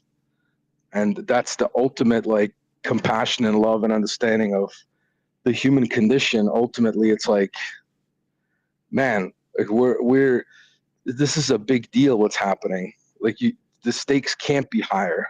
Like that is what this life is. It's like some crazy test or something. And the stakes could not be higher at all. So, that's where I'm coming from with everything. And like I said, if flat Earth ends up being true, then that's what it is. And then it's like, hey, I guess the Earth's flat. Doesn't and I still love Jesus, and I still will preach the gospel and say Jesus Christ is Lord at the end of the day. So that's it. Man, I feel you, dude. I just wanted to tell you have a good night, bro, and I'm glad you slid in here, dude. I feel like when we first started talking, as opposed to like where we're at now, I think I understand your position a lot better. You kind of started out with, well, what does it matter? And you've gotten to a point right now where I think everybody that was in here when you popped in understands kind of where you're coming from. Typically when people ask us what matters, we have questions, but you kind of laid it out, bro. And I mean, it is what it is. You got to be your own man. You got to do your own thing, but you're definitely not asleep. You're definitely not a guppy. You're not a goldfish. You're not gullible. And you're a God-fearing man, dude, that's just looking out for your own. So shout out to you, dude. I followed you. I'm stoked I had the opportunity to talk to you, dude. We do spaces often. Brian holds them all the time. He gets into some shit every once in a while. I'll kick one off. We do our thing, but it's not always flat Earth, globe Earth. Like on Fridays, typically that's the topic, but we talk about all kinds of shit, dude. So just welcome, man. And I appreciate the time. Like, for real.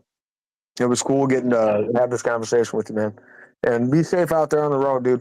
I'm going to mute up and, just do your thing. Yeah, I appreciate you, brother. I love everybody here. Jesus loves everybody here. And I'm going to go take some sleep here. I got to drive 730 miles tomorrow again. Enjoy, So, bro. have a good Thanks night. again for sharing. Catch you later. Care. Peace. God bless. Bye-bye. Thanks for coming in, man. Go get that sleep, man. In that cab. It's crazy, y'all. All this talk, all you guys, like, I still got a few more dishes. I feel like I'm going to change and do a night run. Like, I'm going to listen to y'all for probably an hour and just go run trails in the dark. You've been trying to do the dishes for like 3 hours now. Dude, I got 3 kids and they pile them up. But at the same time, I keep pausing, listening to y'all, sitting down, getting my mic, getting squared away. You're going to have to change that water. It's cold now. It's hilarious. Yeah, tell me something good. I'm going to listen and do the rest of these dishes. Right on. Shit, Brian, that was pretty cool, man. Like that kind of, I thought it was going to go one direction, when he started talking about what does it matter, right? Because we typically get that, right? What does it even matter anyways? You know where it goes. And that dude just completely went the other direction, dude. I was surprised. Pretty cool guy.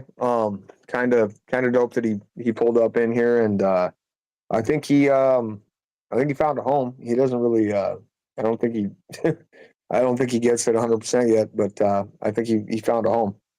I mean, he did allude that he mentioned Black Wolf spaces. Like, what the fuck are you doing in there? You want to stay away from toxicity, don't even do that. Like bro, we're your fucking family. You just don't realize it yet. So I don't know, man. I thought that was pretty sweet, Brian. Like, how, dude, has that happened before in any of your spaces? That was wild. Every now and then, you get some reasonable people. Yo, oh, sorry. Who was that? Go ahead. I didn't mean to. I wasn't trying to step on you, dude. It sounded, there's a little delay, and it sounded like you were about done talking. Yeah, it was. Good. I was gonna say the title of this space is Flat or Globe. What do you believe and why? Open mic. And so I haven't heard any Globers in here. I'm assuming they're not. So I don't know. Maybe, huh? We got some down there. There's an alleged physicist down there. Oh, really? Has he been up on the mic? Oh yeah, Franco's down there. I see Franco. Who else we got? Oh yeah, Franco is there. Huh? Got a few of them down there, just lurking. We've talked with Franco before. I don't know if there's anybody else, but I was gonna say maybe like succinctly, people up here could give like a list of one of their favorite proofs of either why the Earth's flat or why the heliocentric model or the mainstream physics model is wrong. We could just go down, have a few people throw a pitch in. That'd be like a kind of like a rapid fire way to drop sauce on the listeners. Nice. Hey, you know Flat Earth Dave's in here, right? Oh no, I didn't. That's cool. Who? What? Flat Earth Dave's up in here, bro. Matthew's in here. Flat Earth Dave's up in here. That would be Dave Weiss. Yeah, if Dave pops up, I want to talk to him about something. But then, if you're just I bet he's trying to sleep to us right now. He'll be up early in the morning as usual. Yeah, that's his usual deal.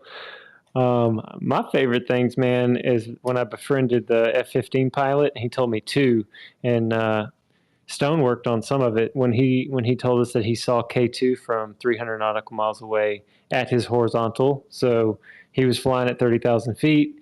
He used his moving map because on his little map in front of him, because he was a backseat guy, he moved the targeting pod or the moving map over to the tip of K2 because it showed as like as a hazard because it went up so high.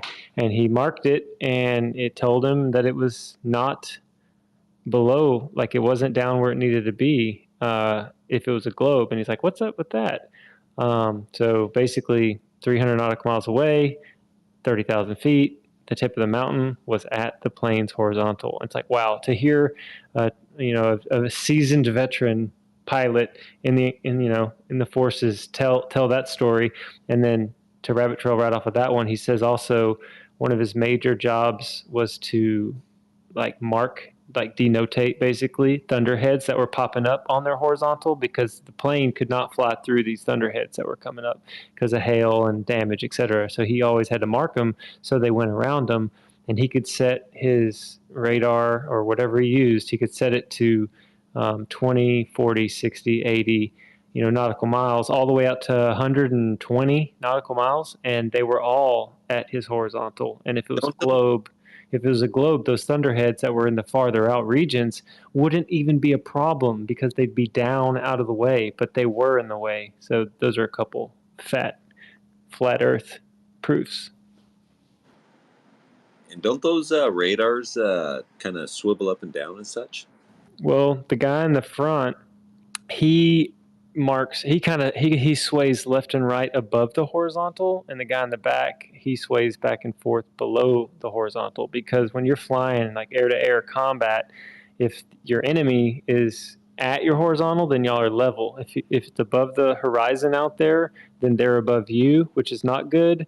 You want to be above them because, missiles work better. It's more efficient to shoot down at a target than make that missile go uphill to the other person. So a lot of stuff in aviation, especially the military and in fighting air to air, the only way that it really works is with a planar ground and a parallel planar sky. Because if you think about the globe and you're doing radar, people could come in under your radar. You know what I mean? And that just doesn't happen. They can see. So it's just pretty awesome to meet somebody that's that experienced, that's also a flat earther. One of mine is, we were actually talking about it earlier, is something from World War II. It's called the Battle of the Beams. It's where they basically took, the Germans built these radar towers that shot radio beams with line of sight from Cleve, Germany, and Stolberg Hill, Nordfriesland, Germany. Oh, sorry about that. That was accidental.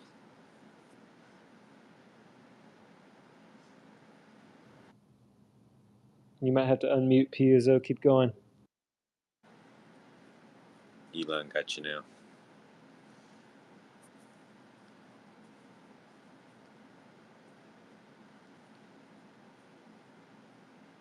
More proof we made phone calls to the moon.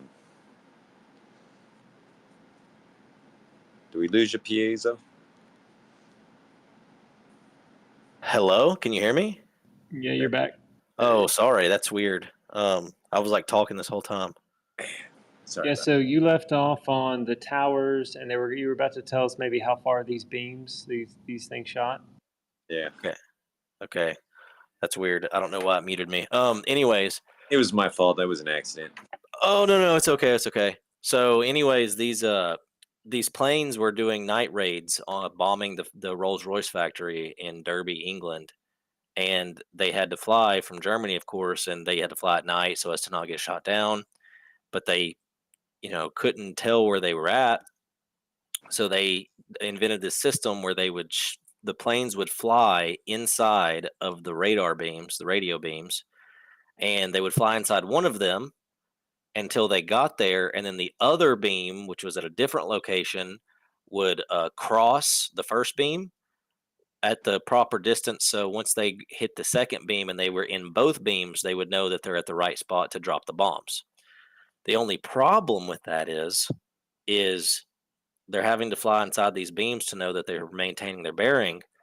But Stolberg Hill is about 450 miles away from Derby, and it's only like 40 or 50 meters above sea level. And these towers weren't that tall. Even if you say the towers were super tall, like 150 meters tall, you're still only at 200 meters.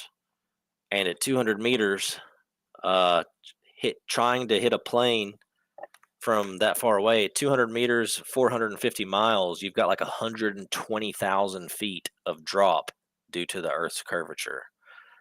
And so the planes, which flew around 20,000 feet, 25,000 if you give max conditions, would have been, they would have been like 90,000 feet too low to receive the beams.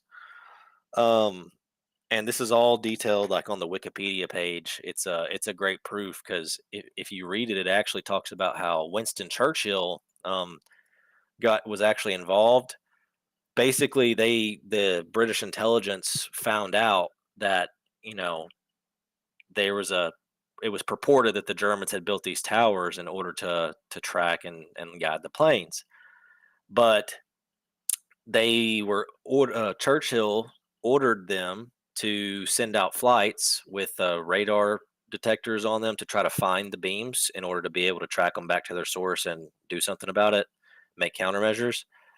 But the flight to do so was nearly canceled when this man named Eckersley, which was one of like the, I guess scientist guys on Churchill's team, he made a claim that, like it wouldn't be possible for them to do that because it's too far, that like the curvature of the Earth would block it. And another guy named R.V. Jones basically pointed out that Churchill himself had ordered the flights. So if you're gonna cause the flights to get canceled, then we're gonna make sure that Churchill knows who the guy that canceled it is. He's like, oh, okay, they do the flights. So they did the flights and they picked up the signals and tracked it back to Stolberg Hill, and to Cleve. So Alan actually, Space Audits on YouTube, put a video out earlier about it because we were talking about it earlier. I encourage you guys to look at the Wikipedia page. It's called Battle of the Beams on Wikipedia. And even in the mainstream, it says, it was subsequently realized that the argument over whether the beams would bend around the Earth or not was entirely academic, since the transmitters were more or less in line of sight to the bombers flying at high altitude. So, yeah, they had to maintain line of sight because obviously the planes were flying inside the beams the entire time from point A to point B. So it's a straight line transmission, line of sight transmission, but it doesn't work on a globe. It's off by like 100,000 feet. So, historically documented. I have a question. Sure. What you got? Flat Earth. How is it possible that any thinking person believes we live on a globe. Dude. I'm serious. Well, that's the problem, is they don't think. I guess so.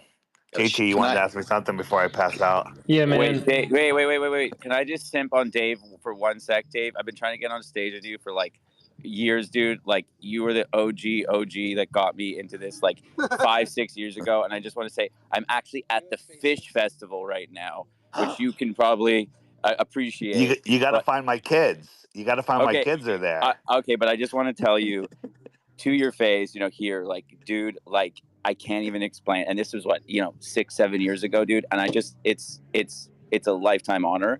And like, I'm sitting at the Fish Festival. So I just wanted to simp on Mr. Weiss for 1 second. So thank you very much. All right, man. Find my daughter. She looks just like me. Long hair, probably a lot of I don't need to sparkles. find. I know, but I just just appreciate that. Thank you, Dave. Okay. All right, Appreciate man. Have fun. They're fun. You have a good time hanging out with them. Go ahead, JT. It's not that big of a deal. Just wanted to put on your radar and kind of everybody in the space that there's some crazy stuff going on in just the flat Earth realm. Mainly an uprising or an attack from quite a few people that I like. Like, I don't want to just like name drop because I like the people, but what they're doing, I don't think it's cool. Mainly like everyone attacking Jaren, like Bro Sanchez and Nachiketa, like coming against Jaren. I don't like any of it. Jake the asshole. My boy Zetetic Warrior, like Z, I always have liked him, and I jump on his show and talk, and everything's cool. But one thing that I'm noticing is quite a few of them are upward rising Earth people now.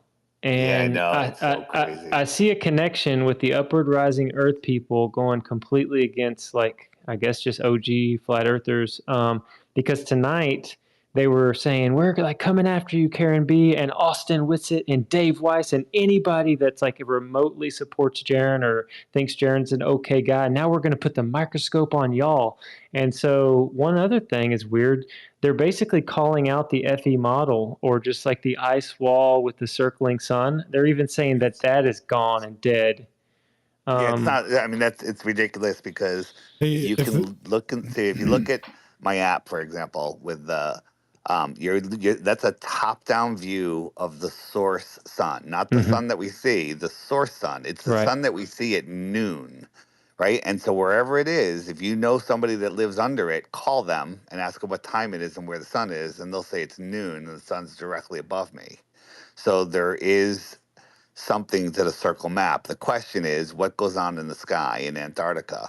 Is Jaren right? Will he not see a sun circling around? He might be, right? But even if he saw something there, what that tells us is we completely don't understand the sky. It doesn't change the measurements of the Earth. And that's where all of this came from when Jaren said, he didn't say he would believe in the globe. He would say he kind of implied it though, that hey, that matches the globe model, and it falsifies, which is not true, the circling sun model. It falsifies our understanding of the sky, and it is fascinating. It will be fascinating if there is a circling sun down there, which I don't think there is. Right. But the other side of this is, I was talking to Crow the other day, or was it today or yesterday? I'm not sure. I talked to him a bunch. And he says Antarctica, there's been more tech in Antarctica of stuff that we can't even fathom. So who knows what this deceiver Duffy's up to? Who knows who he's connected to? Who knows what's going on down there? I have no idea.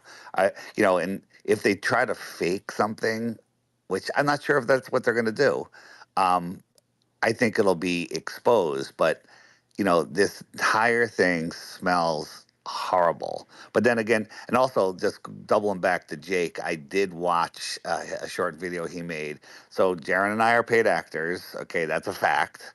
And no, that's what he says. And all the things he said about how the app's been debunked, the circling sun's been debunked, they haven't. He's just saying it. And we've showed him the explanations and he ignores them. And now he's going on where everybody sees their own sun, So they're in there, and he doesn't call it a pad, a personal atmospheric dome. He calls it something slightly different. We've been saying that for years, you know, and the sun sets south of west and rises south of east when you're in, you know, on the Tropic of Capricorn.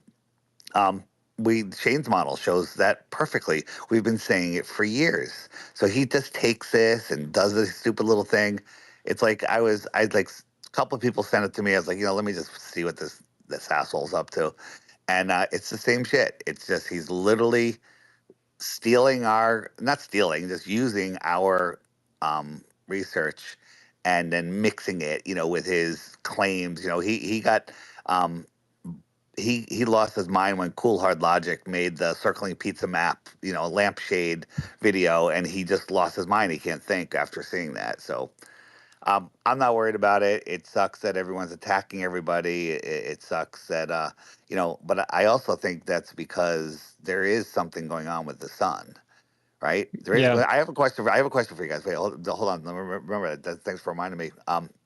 But the sun controls, you know, men's cycles, but it controls all of our attitudes and our, you know, and everything. You know, life and energy comes from the sun. The sun has changed. Is there a fake sun up there? I'm not saying that.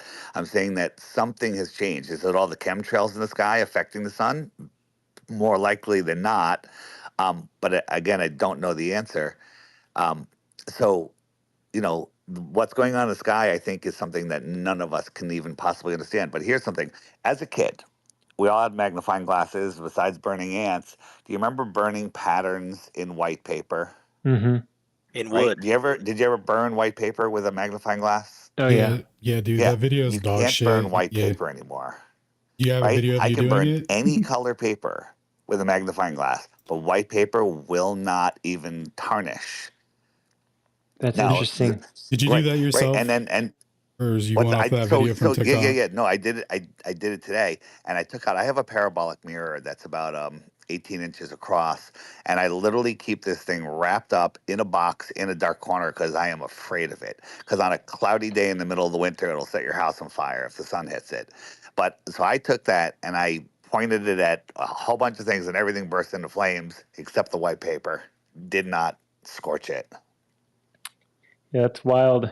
Now, is that just because the sun is now white and white is neutralized from it? I don't know. I was talking to Crow about it today, and he suggested that maybe the paper is different. And I was like, I'll try it with some old paper, but I'm pretty sure that's not the case. Yeah, I've definitely heard Crow talk about from when he was a young boy. It was much more yellow, and now it's turning more like titanium or more whitish. And I mean, absolutely. Even since I woke up 2 years ago, I've sun gazed quite a bit in the morning. I run often in the area, and I can just look up at it. And when you first look at it, it's kind of like, ooh, that's kind of bright. And then you can see the disk of the sun, and you can see like energy coming from around it. Well, dude, I'm telling you, at like 10 in the morning, when it shouldn't be intense at all, not only is it insanely hot, I can't even look at the light near it. So something's definitely going on. And now, but like tomato plants are burning. And the sunflowers are doing the opposite way. Well, hold on. The sunflower things that you have to be careful because the sunflowers reach a certain age, height, maturity, they freeze in one position. But it's not true. I'm seeing it that young growing sunflowers are not pointing at the sun anymore. It's weird. Yeah. One more comment back about the thing we were talking about with the 24-hour sun. I hung out with Joe Hanvey because I went to the Truth and Freedom conference, and it was awesome. He brought his dome models there, and like I had no idea how cool the stuff he's doing. Like he's projecting a moon on the wall, which will reflect on the dome, and he's projecting like stars up onto the ceiling, and they're rotating, but they're also presenting themselves onto the dome. He's really working hard at making this whole thing like tangible. Well, he's trying to figure it out. I like it. It's really cool. I heard Austin say something about, and I've seen this once before, where people say that the northern stars are reflecting out to the southern, and they create 4 counter-rotating star systems. And did he actually produce that with his reflection? I think he's saying it's true. And Austin and he were talking at lunch when we went out and got burgers. He said an amazing flat Earth proof could be if you got a fast enough jet to be flying in one of the quadrants and notating where the stars are and what they're doing, and basically go faster than, what is it, sidereal or whatever the speed is, like go into another quadrant and check it out. So you might have to reach out to Joe. He's very, very approachable. If you don't Yeah, have his no, number, I've talked to Joe. I've talked to him a few times, you yeah. know, and you know, and I've corrected him on a couple things, and he, you know, he's made changes, but he's one guy that's trying to figure it out, and it's awesome. I even got Jaron to talk to him because, you know, and I think they had a good conversation. Have you talked to him in the last couple of weeks? Because he's not for sure about this, but he was saying with how eager they are to get us all down there at a very specific date, maybe there's, I don't want to call it an anomaly, but maybe there's a sky condition or a sky experience that it's actually a reflection of the sun. Like the sun does its thing, but there's like a moon dog. But he says that there might be, because if you think about the water is so reflective and the ice is so reflective and the firmament so reflective, you might have an inverted, a perfect, like with sunspots and everything, 24-hour sun. But you know, he's not claiming it. Again, we don't know. No one's ever filmed it. It could be an anomaly that only happens every, you know, 10, 20 years or something on those certain days. Right. There was a bunch of years ago in the Brazilian, who was, I'd say they were ahead of us in flat Earth. There was the same offer to take some people there to see on a specific date, which was months and months away, you know, or a couple months away, whatever. And the flat earthers said, you know, the sun's supposed to circle for 4 months. Why wait? Let's go now. And then they canceled the trip. And the speculation is because they weren't ready. Right. That's just speculation, though. Right. So where Jaron is supposed to go, I think the sun is supposed to circle there for 4 months. And you know, we know that Will Duffy is, you know, he's such a great guy. He's paying for the trip. You know, it doesn't matter what his intentions are or what his deal is. Hey, going down there, you know, it doesn't matter. He's paying for it. But what if we had other people or the same people going, you know, 2 weeks later, 3 weeks later, 1 month later, or a month earlier? You know, what about that? And you know, people don't realize we can do it. There are people willing to fund this. Yeah, I think I looked it up, Dave. I think that earliest that it can happen is late November, because they're going December 20th or something. And well, if they're going December 14th. So if it goes December 14th, then December 28th would be the same thing on the other side. So there's no excuse on December 28th that that there would be, you know, it would be the exact same sun. The exact same thing should be happening. Right. But we need to figure out how long it's expected and have a second observation. Exactly. Dave, real quick before you go, I wanted to, I brought this up like a month ago when this was being talked about. When you guys go down there, or whoever goes down there, I don't think it's you, but whoever ends up going. Yeah. If, you know, the funding is there, you don't know what the conditions are going to be. You can't predict the weather. You know, you don't know if there's going to be a cloud bank in the way or local weather or anything. So, but if you were to take, it's called LWIR, long wavelength infrared, camera device down there, a sensor, an LWIR sensor, it can actually see, it's like a thermal imager. You would actually be able to see the orb of the sun and track it with that. And if it went behind cloud cover, as long as the cloud cover is not insanely thick, you should still be able to register its signature. And that would help differentiate between the actual physical sun versus just like ambient light coming off of it. I don't know, as JT was saying at the beginning, what's going on with people on all sides are absolutely freaking out. I'm actually trying to find the right equipment and get it funded for those guys to bring if they're going, but it's hard to even have a conversation with Austin or Jaron at this point. Everyone's so freaked out. And Austin's got 2 kids, you know, and everything. And I just literally, you know, I've pretty much given up. And I've got my own plans now to do another experiment. Well, Dave, I know you're rolling out, and what I want to say to the space and everybody is what has brought us together originally is stability, like literally the stability of the earth. It's not moving. It's not moving up. It's not moving left or right. And my biggest advice for everybody is just take a deep breath. No matter what they have planned to try to trick, deceive, fake, make a documentary, mockumentary, I mean, whatever they're trying to do, it's not the truth. And we're tied into the frequency of what the truth is. So there's no reason to even react to the people who are spiraling. Let's just be even people that, you know, are on our side, they'll like, I'm not gonna mention any names, but I put out a video the other day to address the Glober comment of why are all the stars round? And I basically took my train video showing that all things look like spheres in the distance. Right? All things look like spheres in the distance. Whether, you know, if you don't know my train video, it's a bunch of rectangular lights, you know, and they look like a sphere in the distance, right? And this person freaked out thinking that I'm saying that the sun is not a sphere or something like that. I don't even know what they're saying, but they just left a horrible, nasty comment. This is someone that's on our side, you know, and it just irked me in the wrong way. It's ridiculous. I mean, people like they're not even comprehending a 1-minute video, and they're getting triggered because they're like, the sun is, you know, a solid disc, you know, or a sphere or whatever. I wasn't even commenting on the shape of the sun. I did use the sun in the video, but it was just about perspective. right.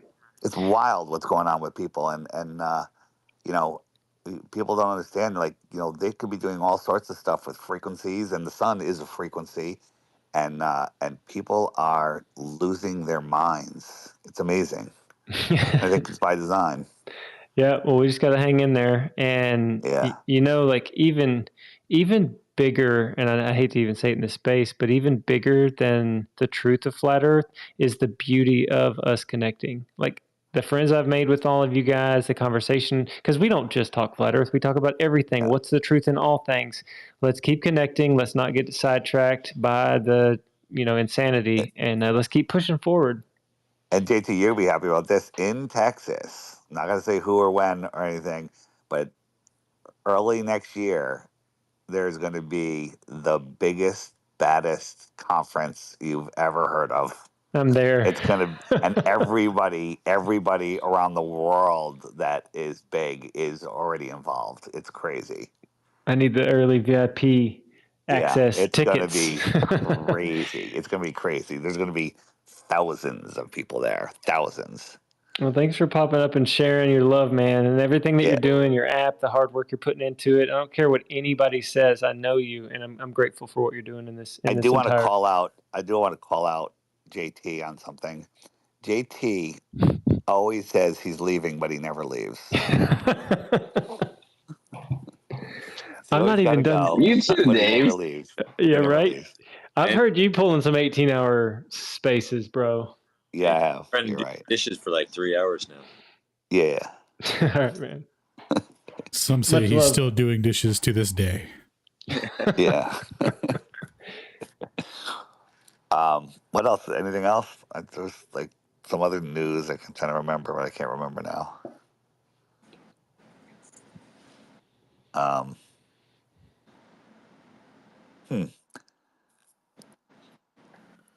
We were just naming off favorite proofs of geocentrism or flat Earth.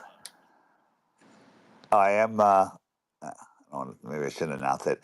I am going on a very large podcast on Thursday with a very funny guy. That's all I'll say.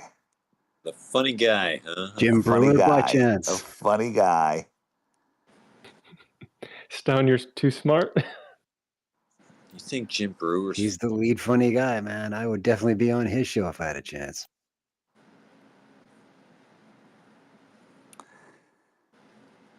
We got a. Wait, Dave, you on Roseanne's show? Has she like reached out anymore in regards to flat Earth? Oh yeah, she has. They want me back, but they're gonna wait just a little while, you know, till some other news dies down. But they're totally in, you know. And it's funny that McLooney Tunes sent all of his guys over there whining that he should have McToon on, and they called me up. They're like, "This guy's an asshole. We love you. We want you back." I'm like, "Okay, thanks for seeing through that." That's perfect, man. Good shit. Wait, and just another thing, and I don't mind mentioning this person's name. Nathan Oakley, he's on our side, right? He's on the flat Earth side. He sent his goons over to Roseanne to say that I'm a loser, an idiot, I don't know what I'm talking about, and they need to have him on. So she's got, 100 comments from his team, his fans, knocking me. Okay? Now, listen, I don't know everything. I'm not the best, anything, but like, what kind of community does that That's messed to up. each other? It's Well, insane. Oakley is completely against the ether, right? I'm pretty sure you support the ether. but listen, he should, if he wants to get on, he should say, hey, I've got a different way to look at it, and instead of knocking me, he should promote himself or something. I don't know. He's like the flat Earth version of Professor Dave. It's horrifying. He's a king of bad juju. He's very He needs to aggressive get some in his sun, man. tactics. If you've seen him lately, he needs to get some sun. Will somebody tell him to go out and get some sun? He does have a monitor tan, doesn't he? He's got that monitor tan and a white T-shirt, and he shaved his head. He's looking a little scary.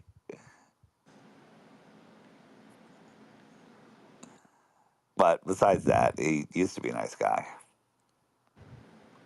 Hey Dave, the that north with south on all four corners, that little art piece that's up in Roseanne's. Who makes that? So you can find it on my website, flatearthdave.com. Scroll down. There's we have that one, and then the AE circle map that's debunked. They're really awesome, and people are buying them and they love them. They're heavy metal. You can choose the metal, the color. Um, the website you can go direct. It's called icewall.shop. Did you say that Roseanne had one of those? Yeah, they put it Well, up. go to any of her new podcasts. Whenever they show her co-host, her son, you'll see behind him is the one I gave them. It's an 18-incher. That's awesome. Did you say that she had McToon on, or she just No. He sent all his goons over to comment, and they just basically he annoyed the fuck out of her and her son, and they're not interested in even hearing anything he has to say, which is good.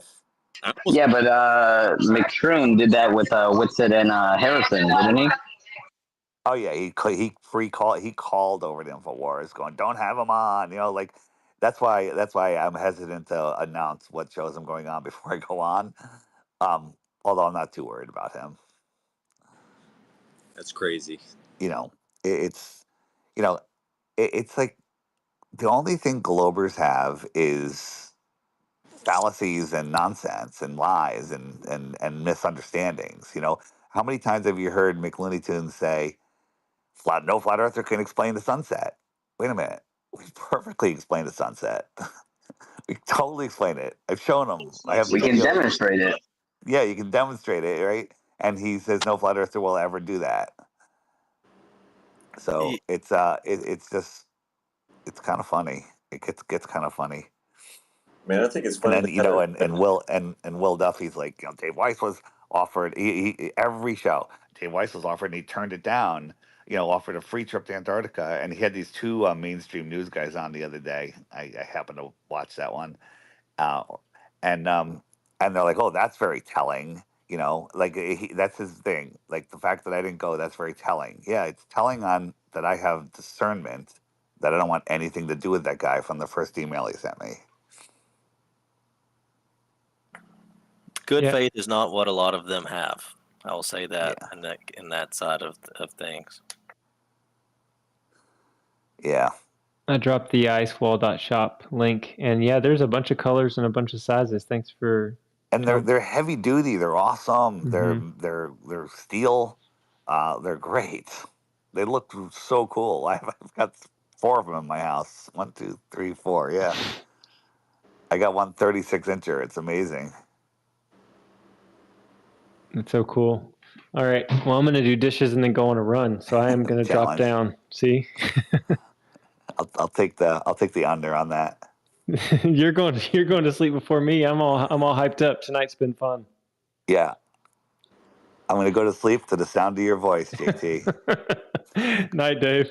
He's going to be all right, guys. God bless you, man. All right. Anyone else have anything you want to say to me for any reason? Well, we got I don't know if what do we got down here? Mr. T22 has had his hand up for a while. Later, Dave. Yeah, what's good, gang? It seems like I walked into the lion's den, huh? Maybe not. Probably so. Y'all have a lot of good points on a whole bunch of topics and a whole bunch of areas of y'all's expertise. That's what I heard.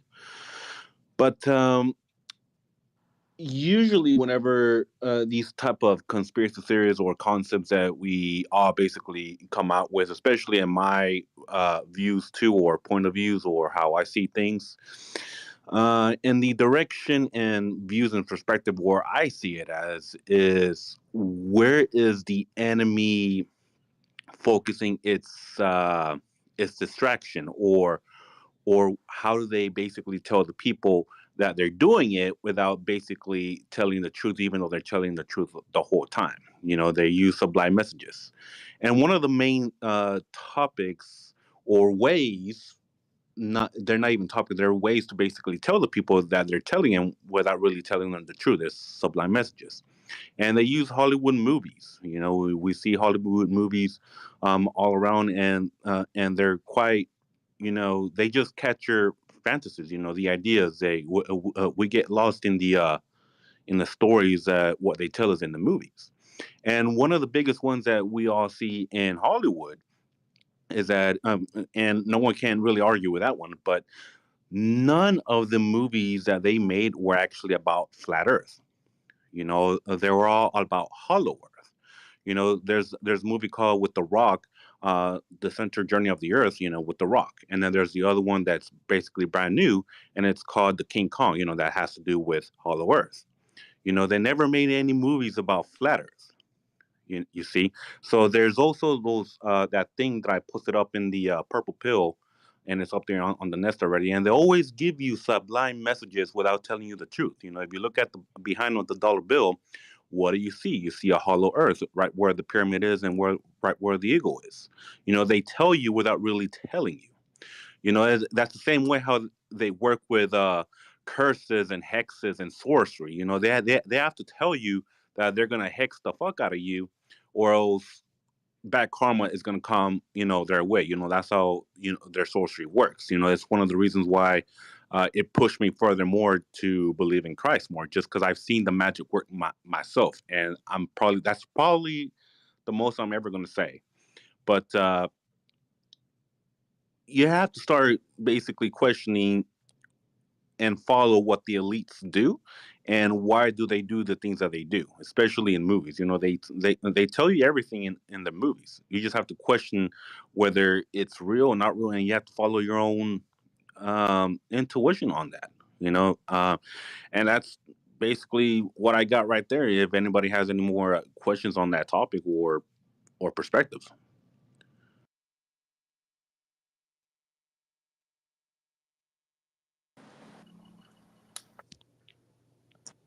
Yeah, actually, just to cut in on the one point you made about how they don't make any flat Earth movies and hollow Earth, etc. There's actually one Disney cartoony animation-y movie that came out last year, the year before. I'm just trying to look it up right now. That it ended with views of the Earth on top of a turtle, no less. What movie is it? Well, that's what I'm trying to look up here. Just give me a minute or two, and I'll check my list here. It's funny that you also brought up Disney also, because I think they also made a movie called Treasure Planet. It also deals with hollow Earth. It's a big ass planet that some captain made, that there's treasure buried within the center of this hollow planet. Well, isn't that based on lands that are like beyond our own? I believe so. I didn't really dig much into that one, but I just thought it was really cool. Because they didn't go into anywhere; they just went further out beyond like the known lands. Correct.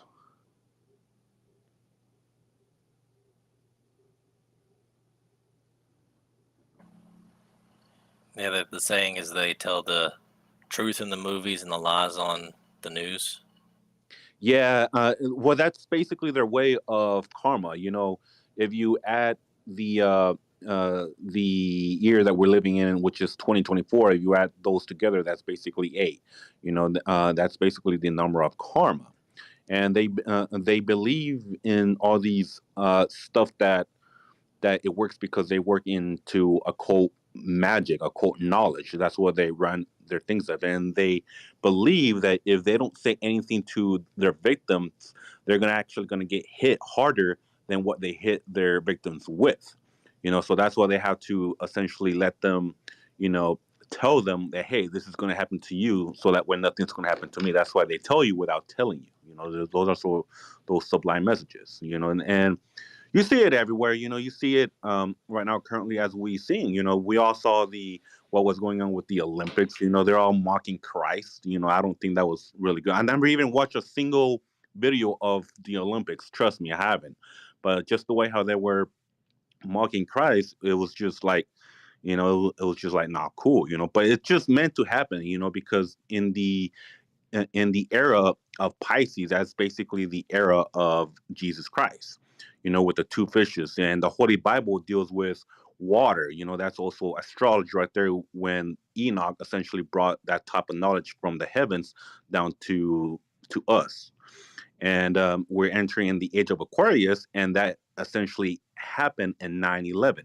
You know, that was Jacob Rothschild whenever he blew up the Twin Towers. That's basically him playing 5D chess with the Lord and giving him the fucking finger. You know, that was on 9/11. So that's whenever we enter the age of Aquarius. That's the age of the Antichrist. And they tell you all these things without really telling you. You see, so they just try to keep it well hidden, which they're really good at it, and they just try to keep the whole planet in confusion and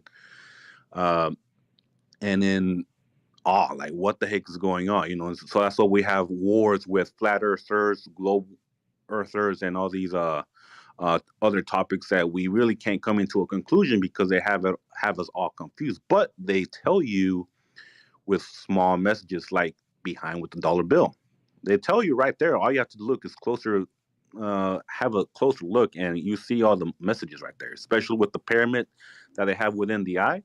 That's basically saying if you see closer, there's actually 72 bricks, which represents one of the powerful sorceries of King Solomon. You know, that's summoning the 72 demons or 72 angels, whatever which way floats your boat. You know, I mean, it's all there. Found it. There you It's go. a 2022 movie, and it's called Strange World. Strange World, huh? I'll have to look at it. Yeah, it's a very tongue-in-cheek world explorer, Avenger, you know, hero-ish kind of movie, but it's so painfully woke. Be ready for that. Whenever you say woke, it's like, yeah. Is that an animated movie or a live action? All right. So either way, it's a 10 after 2, quarter after 2 my time now, guys. So I'm gonna have to call it a night. But it's been a slice. Peace, Stone. Have a good one, man. Yeah, thanks for hanging out, Stone. Yeah, right on, guys. Yo, See you next time. Yo, Alan, can you hear me? Yes, sir. Your biggest physicist fan is in here waiting to talk to you. Do you see him? Nice. Got Frank. And he's waiting for Stone to leave. No doubt about it. Later, guys. I just want to say real quick too. I've seen multiple shows where they mention flat Earth in the same sentence as conspiracy theorists, or oh hey, the flat Earths have the stage after the truth, or conspiracy theorists. Like, so I think for the people with eyes to see and ears to hear, like they are putting those messages out there, and just because they have Hollow Earth movies doesn't necessarily mean like logically speaking that flat Earth wouldn't be truth. But I get what you're saying as a deceptive topic, and the karmic retribution. We talk about that all the time. So I get your point, but I just wanted to let it be known. I hear flat Earth mentioned pretty often, actually, and it's in the same sentence as conspiracy theorists, like to gaslight you about the topic. So to me, it's like, yeah, if it's a conspiracy theorist, it's not a very good one, because look at all the people who are following it, and they're pretty skeptical of what's going on and pretty wide awake. I don't know, bro. I mean, if that's how you want to see it, it's all good, bro. Well, I know it's all good. That's just my opinion, I get it, and I was just giving you my opinion, No, it's cool, man. But I just follow what the elites do, so that's basically it. So do I. We just have different opinions, obviously, of what the elites do. I guess you didn't see the movies that I saw, right? And you just saw one movie or something that you had mentioned. So I've seen other ones that I had brought up. So anyway. No. Now you're saying, no, your movie doesn't. It's not just one, bro. Come on, bro. Well, I've seen multiple flat Earth ones, so that's what I'm saying, bro. And now you're saying, no, you didn't see them, so that's what I'm saying. Like, we'd be argumentative, or we can try to find a common ground, and I don't want to be divisive either. So let's all try to be chill. All right. Yeah. Well, it kind of sounds like you're a bit triggered there, but it's all good, bro. It's just it's just a conversation, bro. Don't feed the fire. It's okay, man. Just let it go. Yeah, man. It's just opinions. Nothing can be proven. I can just show you the breadcrumbs that I've seen, but I can't really prove it because I'm not in the circle of these elites. It's the same thing with the flat earthers. We can't really say what we actually know with just the breadcrumbs, what we follow. That's basically it. We can look at the proof though, and there's no curvature, so I mean that's pretty evident. Hey, what's up, guys? Who brought up Treasure Planet? I think that was me. Do you remember what the spaceship was? Honestly, sir, I have no idea. It's it's just a movie that has been stuck in my mind since I was a kid, and it's just one of those things that I just remember it. It was a sailboat. Yeah, I think so. Was it? Yeah. Like space is the ocean. Yeah, it's a sailboat. Like space is the ocean. Interesting. And then nobody brought up Truman's Show. That one's crazy to me. Like the light that falls out the sky. They're in a dome, under the dome. All those. Yeah, I kind of feel that too. I saw the Truman Show too. It's kind of from the amount of information that I know, I kind of feel like I'm in the Truman Show. Like everybody's like what's going on, but I'm like still trying to search out there. Yeah, exactly. The phone makes it more than so for you. Yeah, without Sandy and SpongeBob too. So there's quite a bit of evidence too there for flat Earth, a firmament. Yep. Okay. All right. Okay. Yeah. That's all I'm saying. I'm not going to be able to stay forever, so I kind of want to hear what Franco came up here to say before I go. I'm not trying to make it happen, but it's going to happen at some point, so I'd rather it happen while I'm here. What's up, Franco? Hello. Welcome, man. How you doing? No, I didn't come to say anything special. I just came to listen. Oh, okay. You took the speaker role, so I figured you were wanting to talk to somebody. Oh, I was given the mic. I didn't ask for it. So, but thank you. Franco, I had this conversation with some people recently, and this is not in any way to antagonize you. I come totally in good faith and humility and trying to be friendly to you, just to talk. But I wanted to have your take on it. When we talk about light and the way that it's defined in the standard model nowadays, with photons being point particles, the natural consequence of them being point particles is that they don't have any definite size, no actual volume. And so this means that since we know light and electricity are continuous functions, continuous waveforms, continuous sinusoids, in order to create a continuous function with points, how many points would you need? It would be an infinity of them, yeah? And so if I've got an infinity of photons to make this continuous waveform, and each of those photons has a non-zero energy, that should result in every single stream of light having infinite energy. But the fact that that's not what we observe in reality personally tells me that light's not made of point particles. What say you? Or there's resistance. No, my answer to this is that's not as simple as this. I mean, what you pictured is a very simplified description of what quantum mechanics is. It's not like they're point-like particles. It's well, actually, in a way, they can be described as wave packets, but so not point-like at all. But it's not easy because it's not anything. It's not relatable to anything classic. So a point particle, the way you picture it, is a classical way of describing matter, and so is waves. But the point is that we've known for over 1 century that the classical way of describing light and electromagnetism is not does not work always, and particularly, for instance, it fails when it comes to describing atoms and things at the atomic level for a number of reasons, and then you have to come up with the quantum description. But the quantum description is something which is very different from a number of point particles.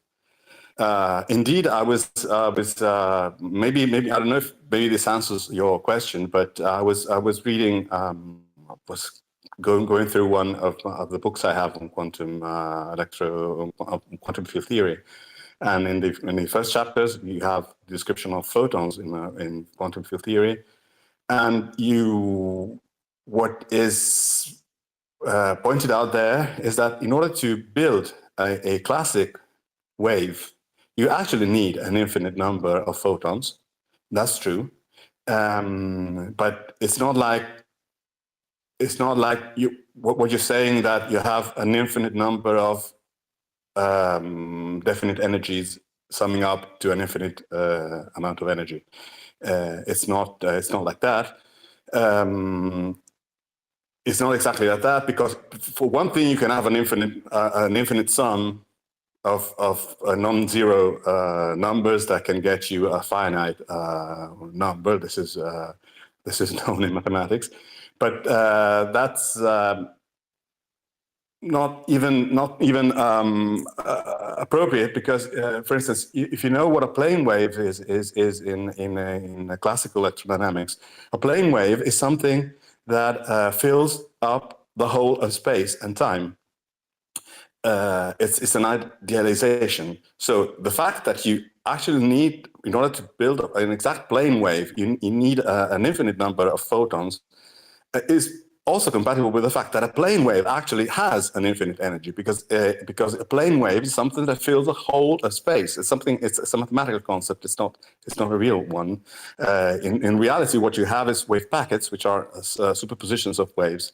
So it's not really something very simple to describe, especially with just words. Well, I appreciate the effort you put into that answer for the explanation, but I'm glad that we can find common ground and agree on the point about, a classical wave being a continuous function would require an infinite number of photons to construct it. I think the part where we're kind of disagreeing is that by virtue of that, if every photon had even like, 0.0000001, joules of energy, then when you multiply that by infinity, you would get, an infinite amount of energy. You don't multiply, you sum it. If you take 1/2 plus 1/4 plus 1/8 plus 1/16 and so on, you have an infinite sum of non-zero terms, which give you a finite term. And the sum is 1. So this is very, very well known in mathematics. You can have an infinite sum of course, not all equal numbers. They're not, none of them is 0, but the infinite sum is finite. That's very possible. But as I was saying, a plane wave is something that has infinite energy if you want to build a plane wave in terms of photons. But again, the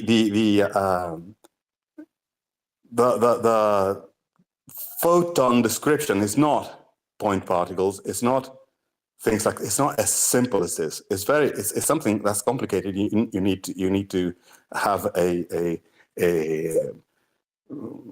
complex education on that. It's not something that you can figure out with just some popular explanations. I'm sorry. Yeah, I'm That makes completely sense, against that. Michael. That didn't make sense that you just said that you couldn't simulate a mathematical equation. Yeah, so I do understand your, like, the math, like the conceptual argument you're making about numbers. I don't know that it applies here because, if I have a waveform of a set frequency, let's say that I have I don't know, a collimated beam, and it's being fed by a source such that it has a definite frequency. All the spectra that were normally, radially distributed and chaotic, let's say I've got them filtered out and I've got it as a standing wave, and it's got one frequency to component. They're all the same frequency. According to the photon energy equation, E equals HF, if each one's going to have a definite energy. If I have an infinite number of photons with the same frequency, would that not be infinite energy? No, because you never have an infinite number, and you never have exactly precise frequency determination. Also, the indetermination, the uncertainty principle comes into play on some level.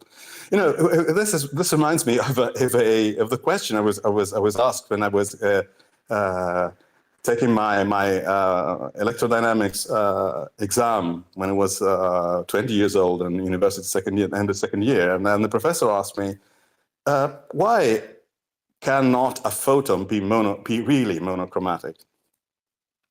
And a real photon can never be precisely at a well-defined frequency.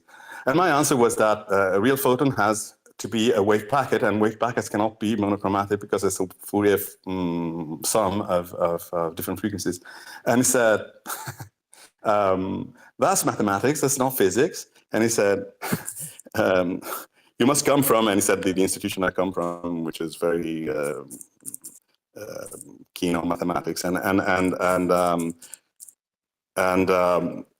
but what his explanation was, that makes me laugh every time, because he said, when Jesus Christ made the world, it didn't know about mathematics, it knew about physics.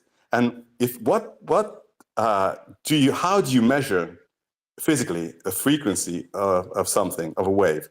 You just count the number of peaks in a certain amount of time, and when you make the calculation, you get an error, an uncertainty from this calculation. And the longer the time, the smaller the uncertainty. But it has to be a finite time for your measurement, and if they find because you don't live forever, even if it was Jesus Christ.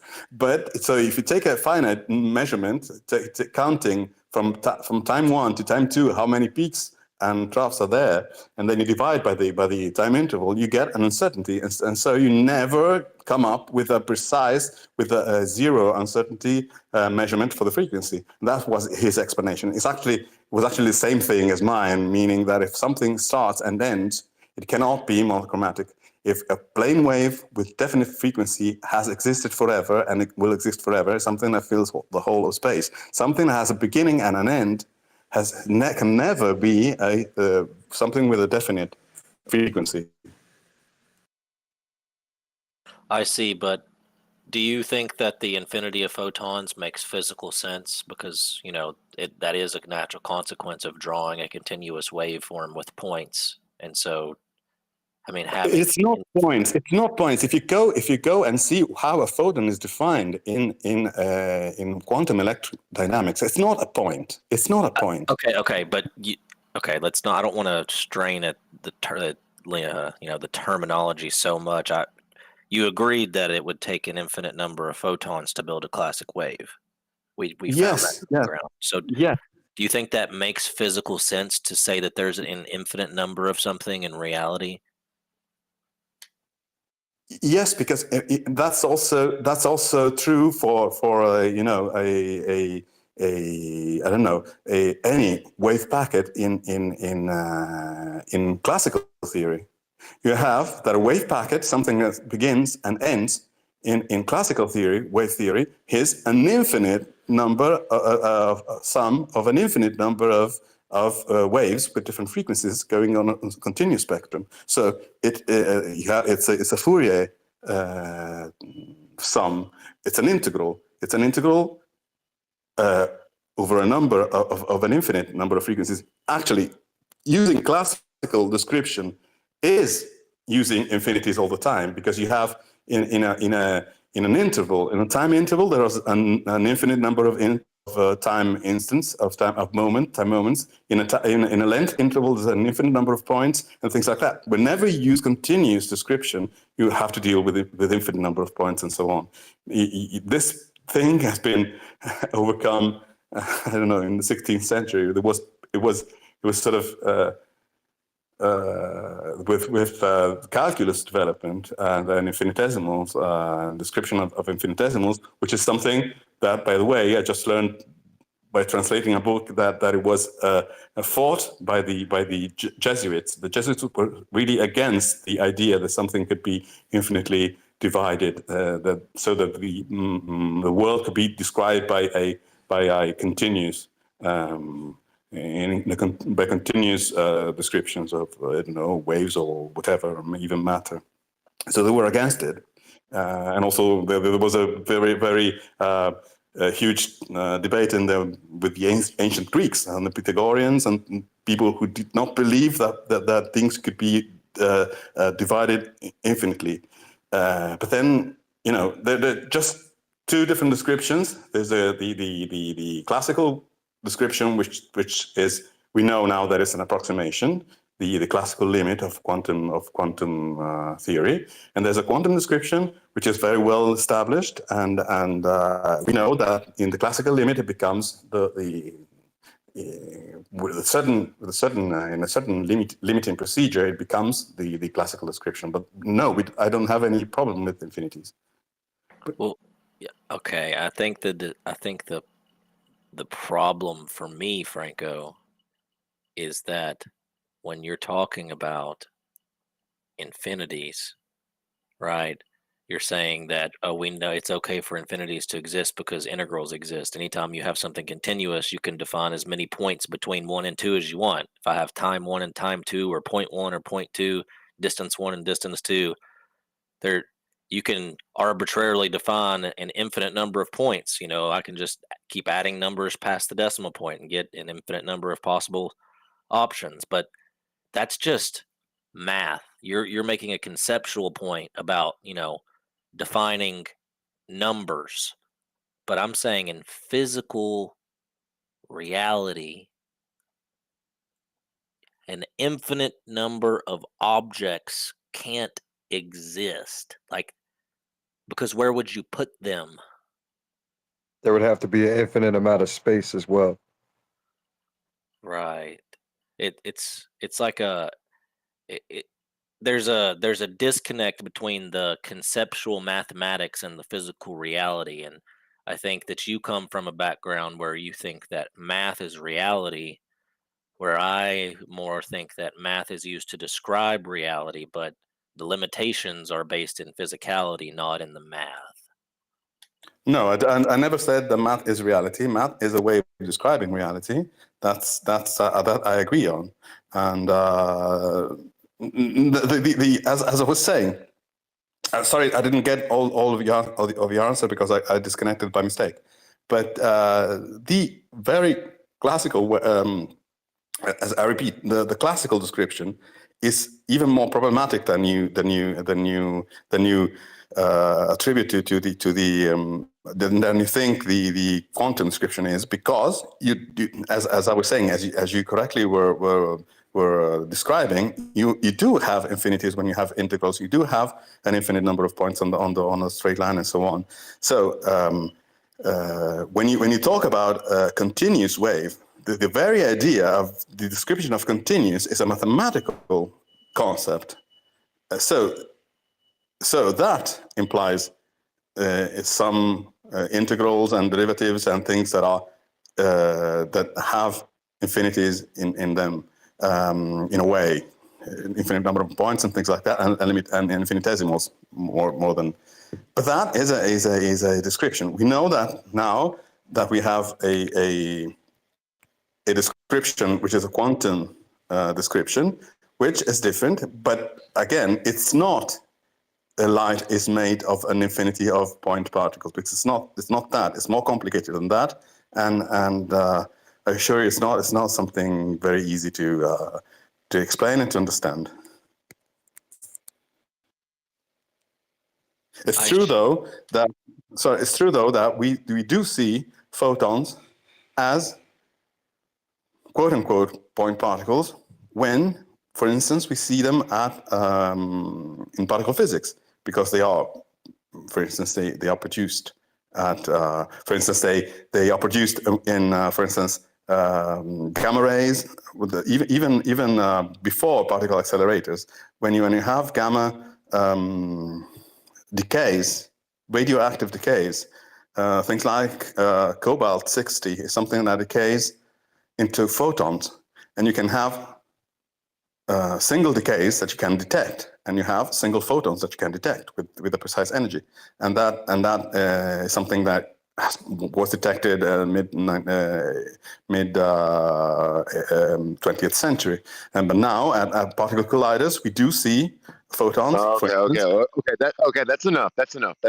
Okay. Let me talk to everyone that's put up with this stuff for how long this has gone. Listen, you guys know about the Earth not being what we're told, right? Is it out of the realm of possibility that people like this, whoever this guy is, God bless you, guy, I wish you the best. Is it out of the realm of possibility that people like this are sent into these spaces to waste our time and talk about a bunch of nonsense? Whoa. Our senses. Let me finish. Dude, I listen to a lot of that stuff. Dude, this guy is wasting the space. He's wasting the time in the space. You want to believe in space time? He's wasting both our time and our space. Nobody cares about what the we asked the man a question, about. dog. Relax. Yeah. I thought it was beautiful. That was 27 minutes ago.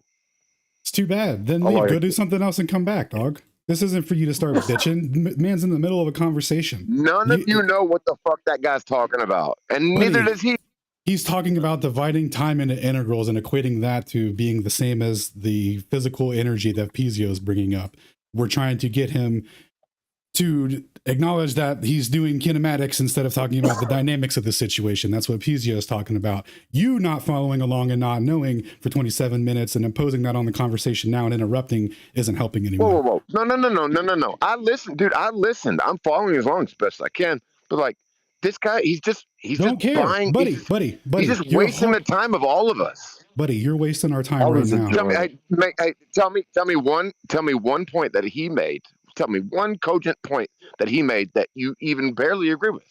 You know how I can tell you're not listening? I know I'm a guest here. I'm I already saying. told you the points that he was making, right? He was equating how you can like arbitrarily define a continuum between as much points in time as you want, right? That's what he was trying to talk about. Yeah, no, Stop, guy, stop. Not done. Secondly, Pizio is talking about, in reality, the physical amount of energy that would be required to do that, right? If you were going to substantiate the infinitesimal infinity of time, right? That's what we're talking about. You getting mad and interrupting and doing all this stuff, just stop, man. You interrupted a great conversation to talk about how people are wasting time. That's you right now. If you don't like what's being talked about, just leave. You know what? Fair enough. I just wanted to introduce the idea of maybe it's all good. This guy is a poison pill. He's coming in here and talking about accepted. We invited him to speak. You're dismissed. Okay, well he's sitting here talking about buddy. You can add a half, buddy. Dude. You can add a half. The whole point is to hear both sides, bud. Being rude, dude. You're being rude, and you need to just let it go.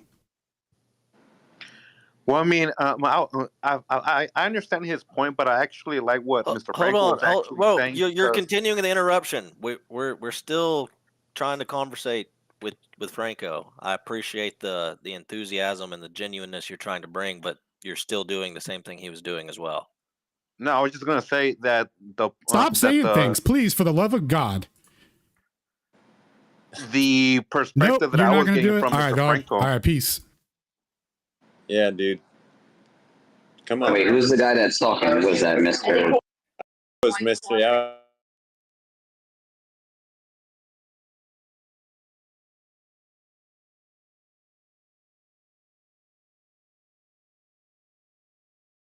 Oh. All right, lads. I'm heading off for the night.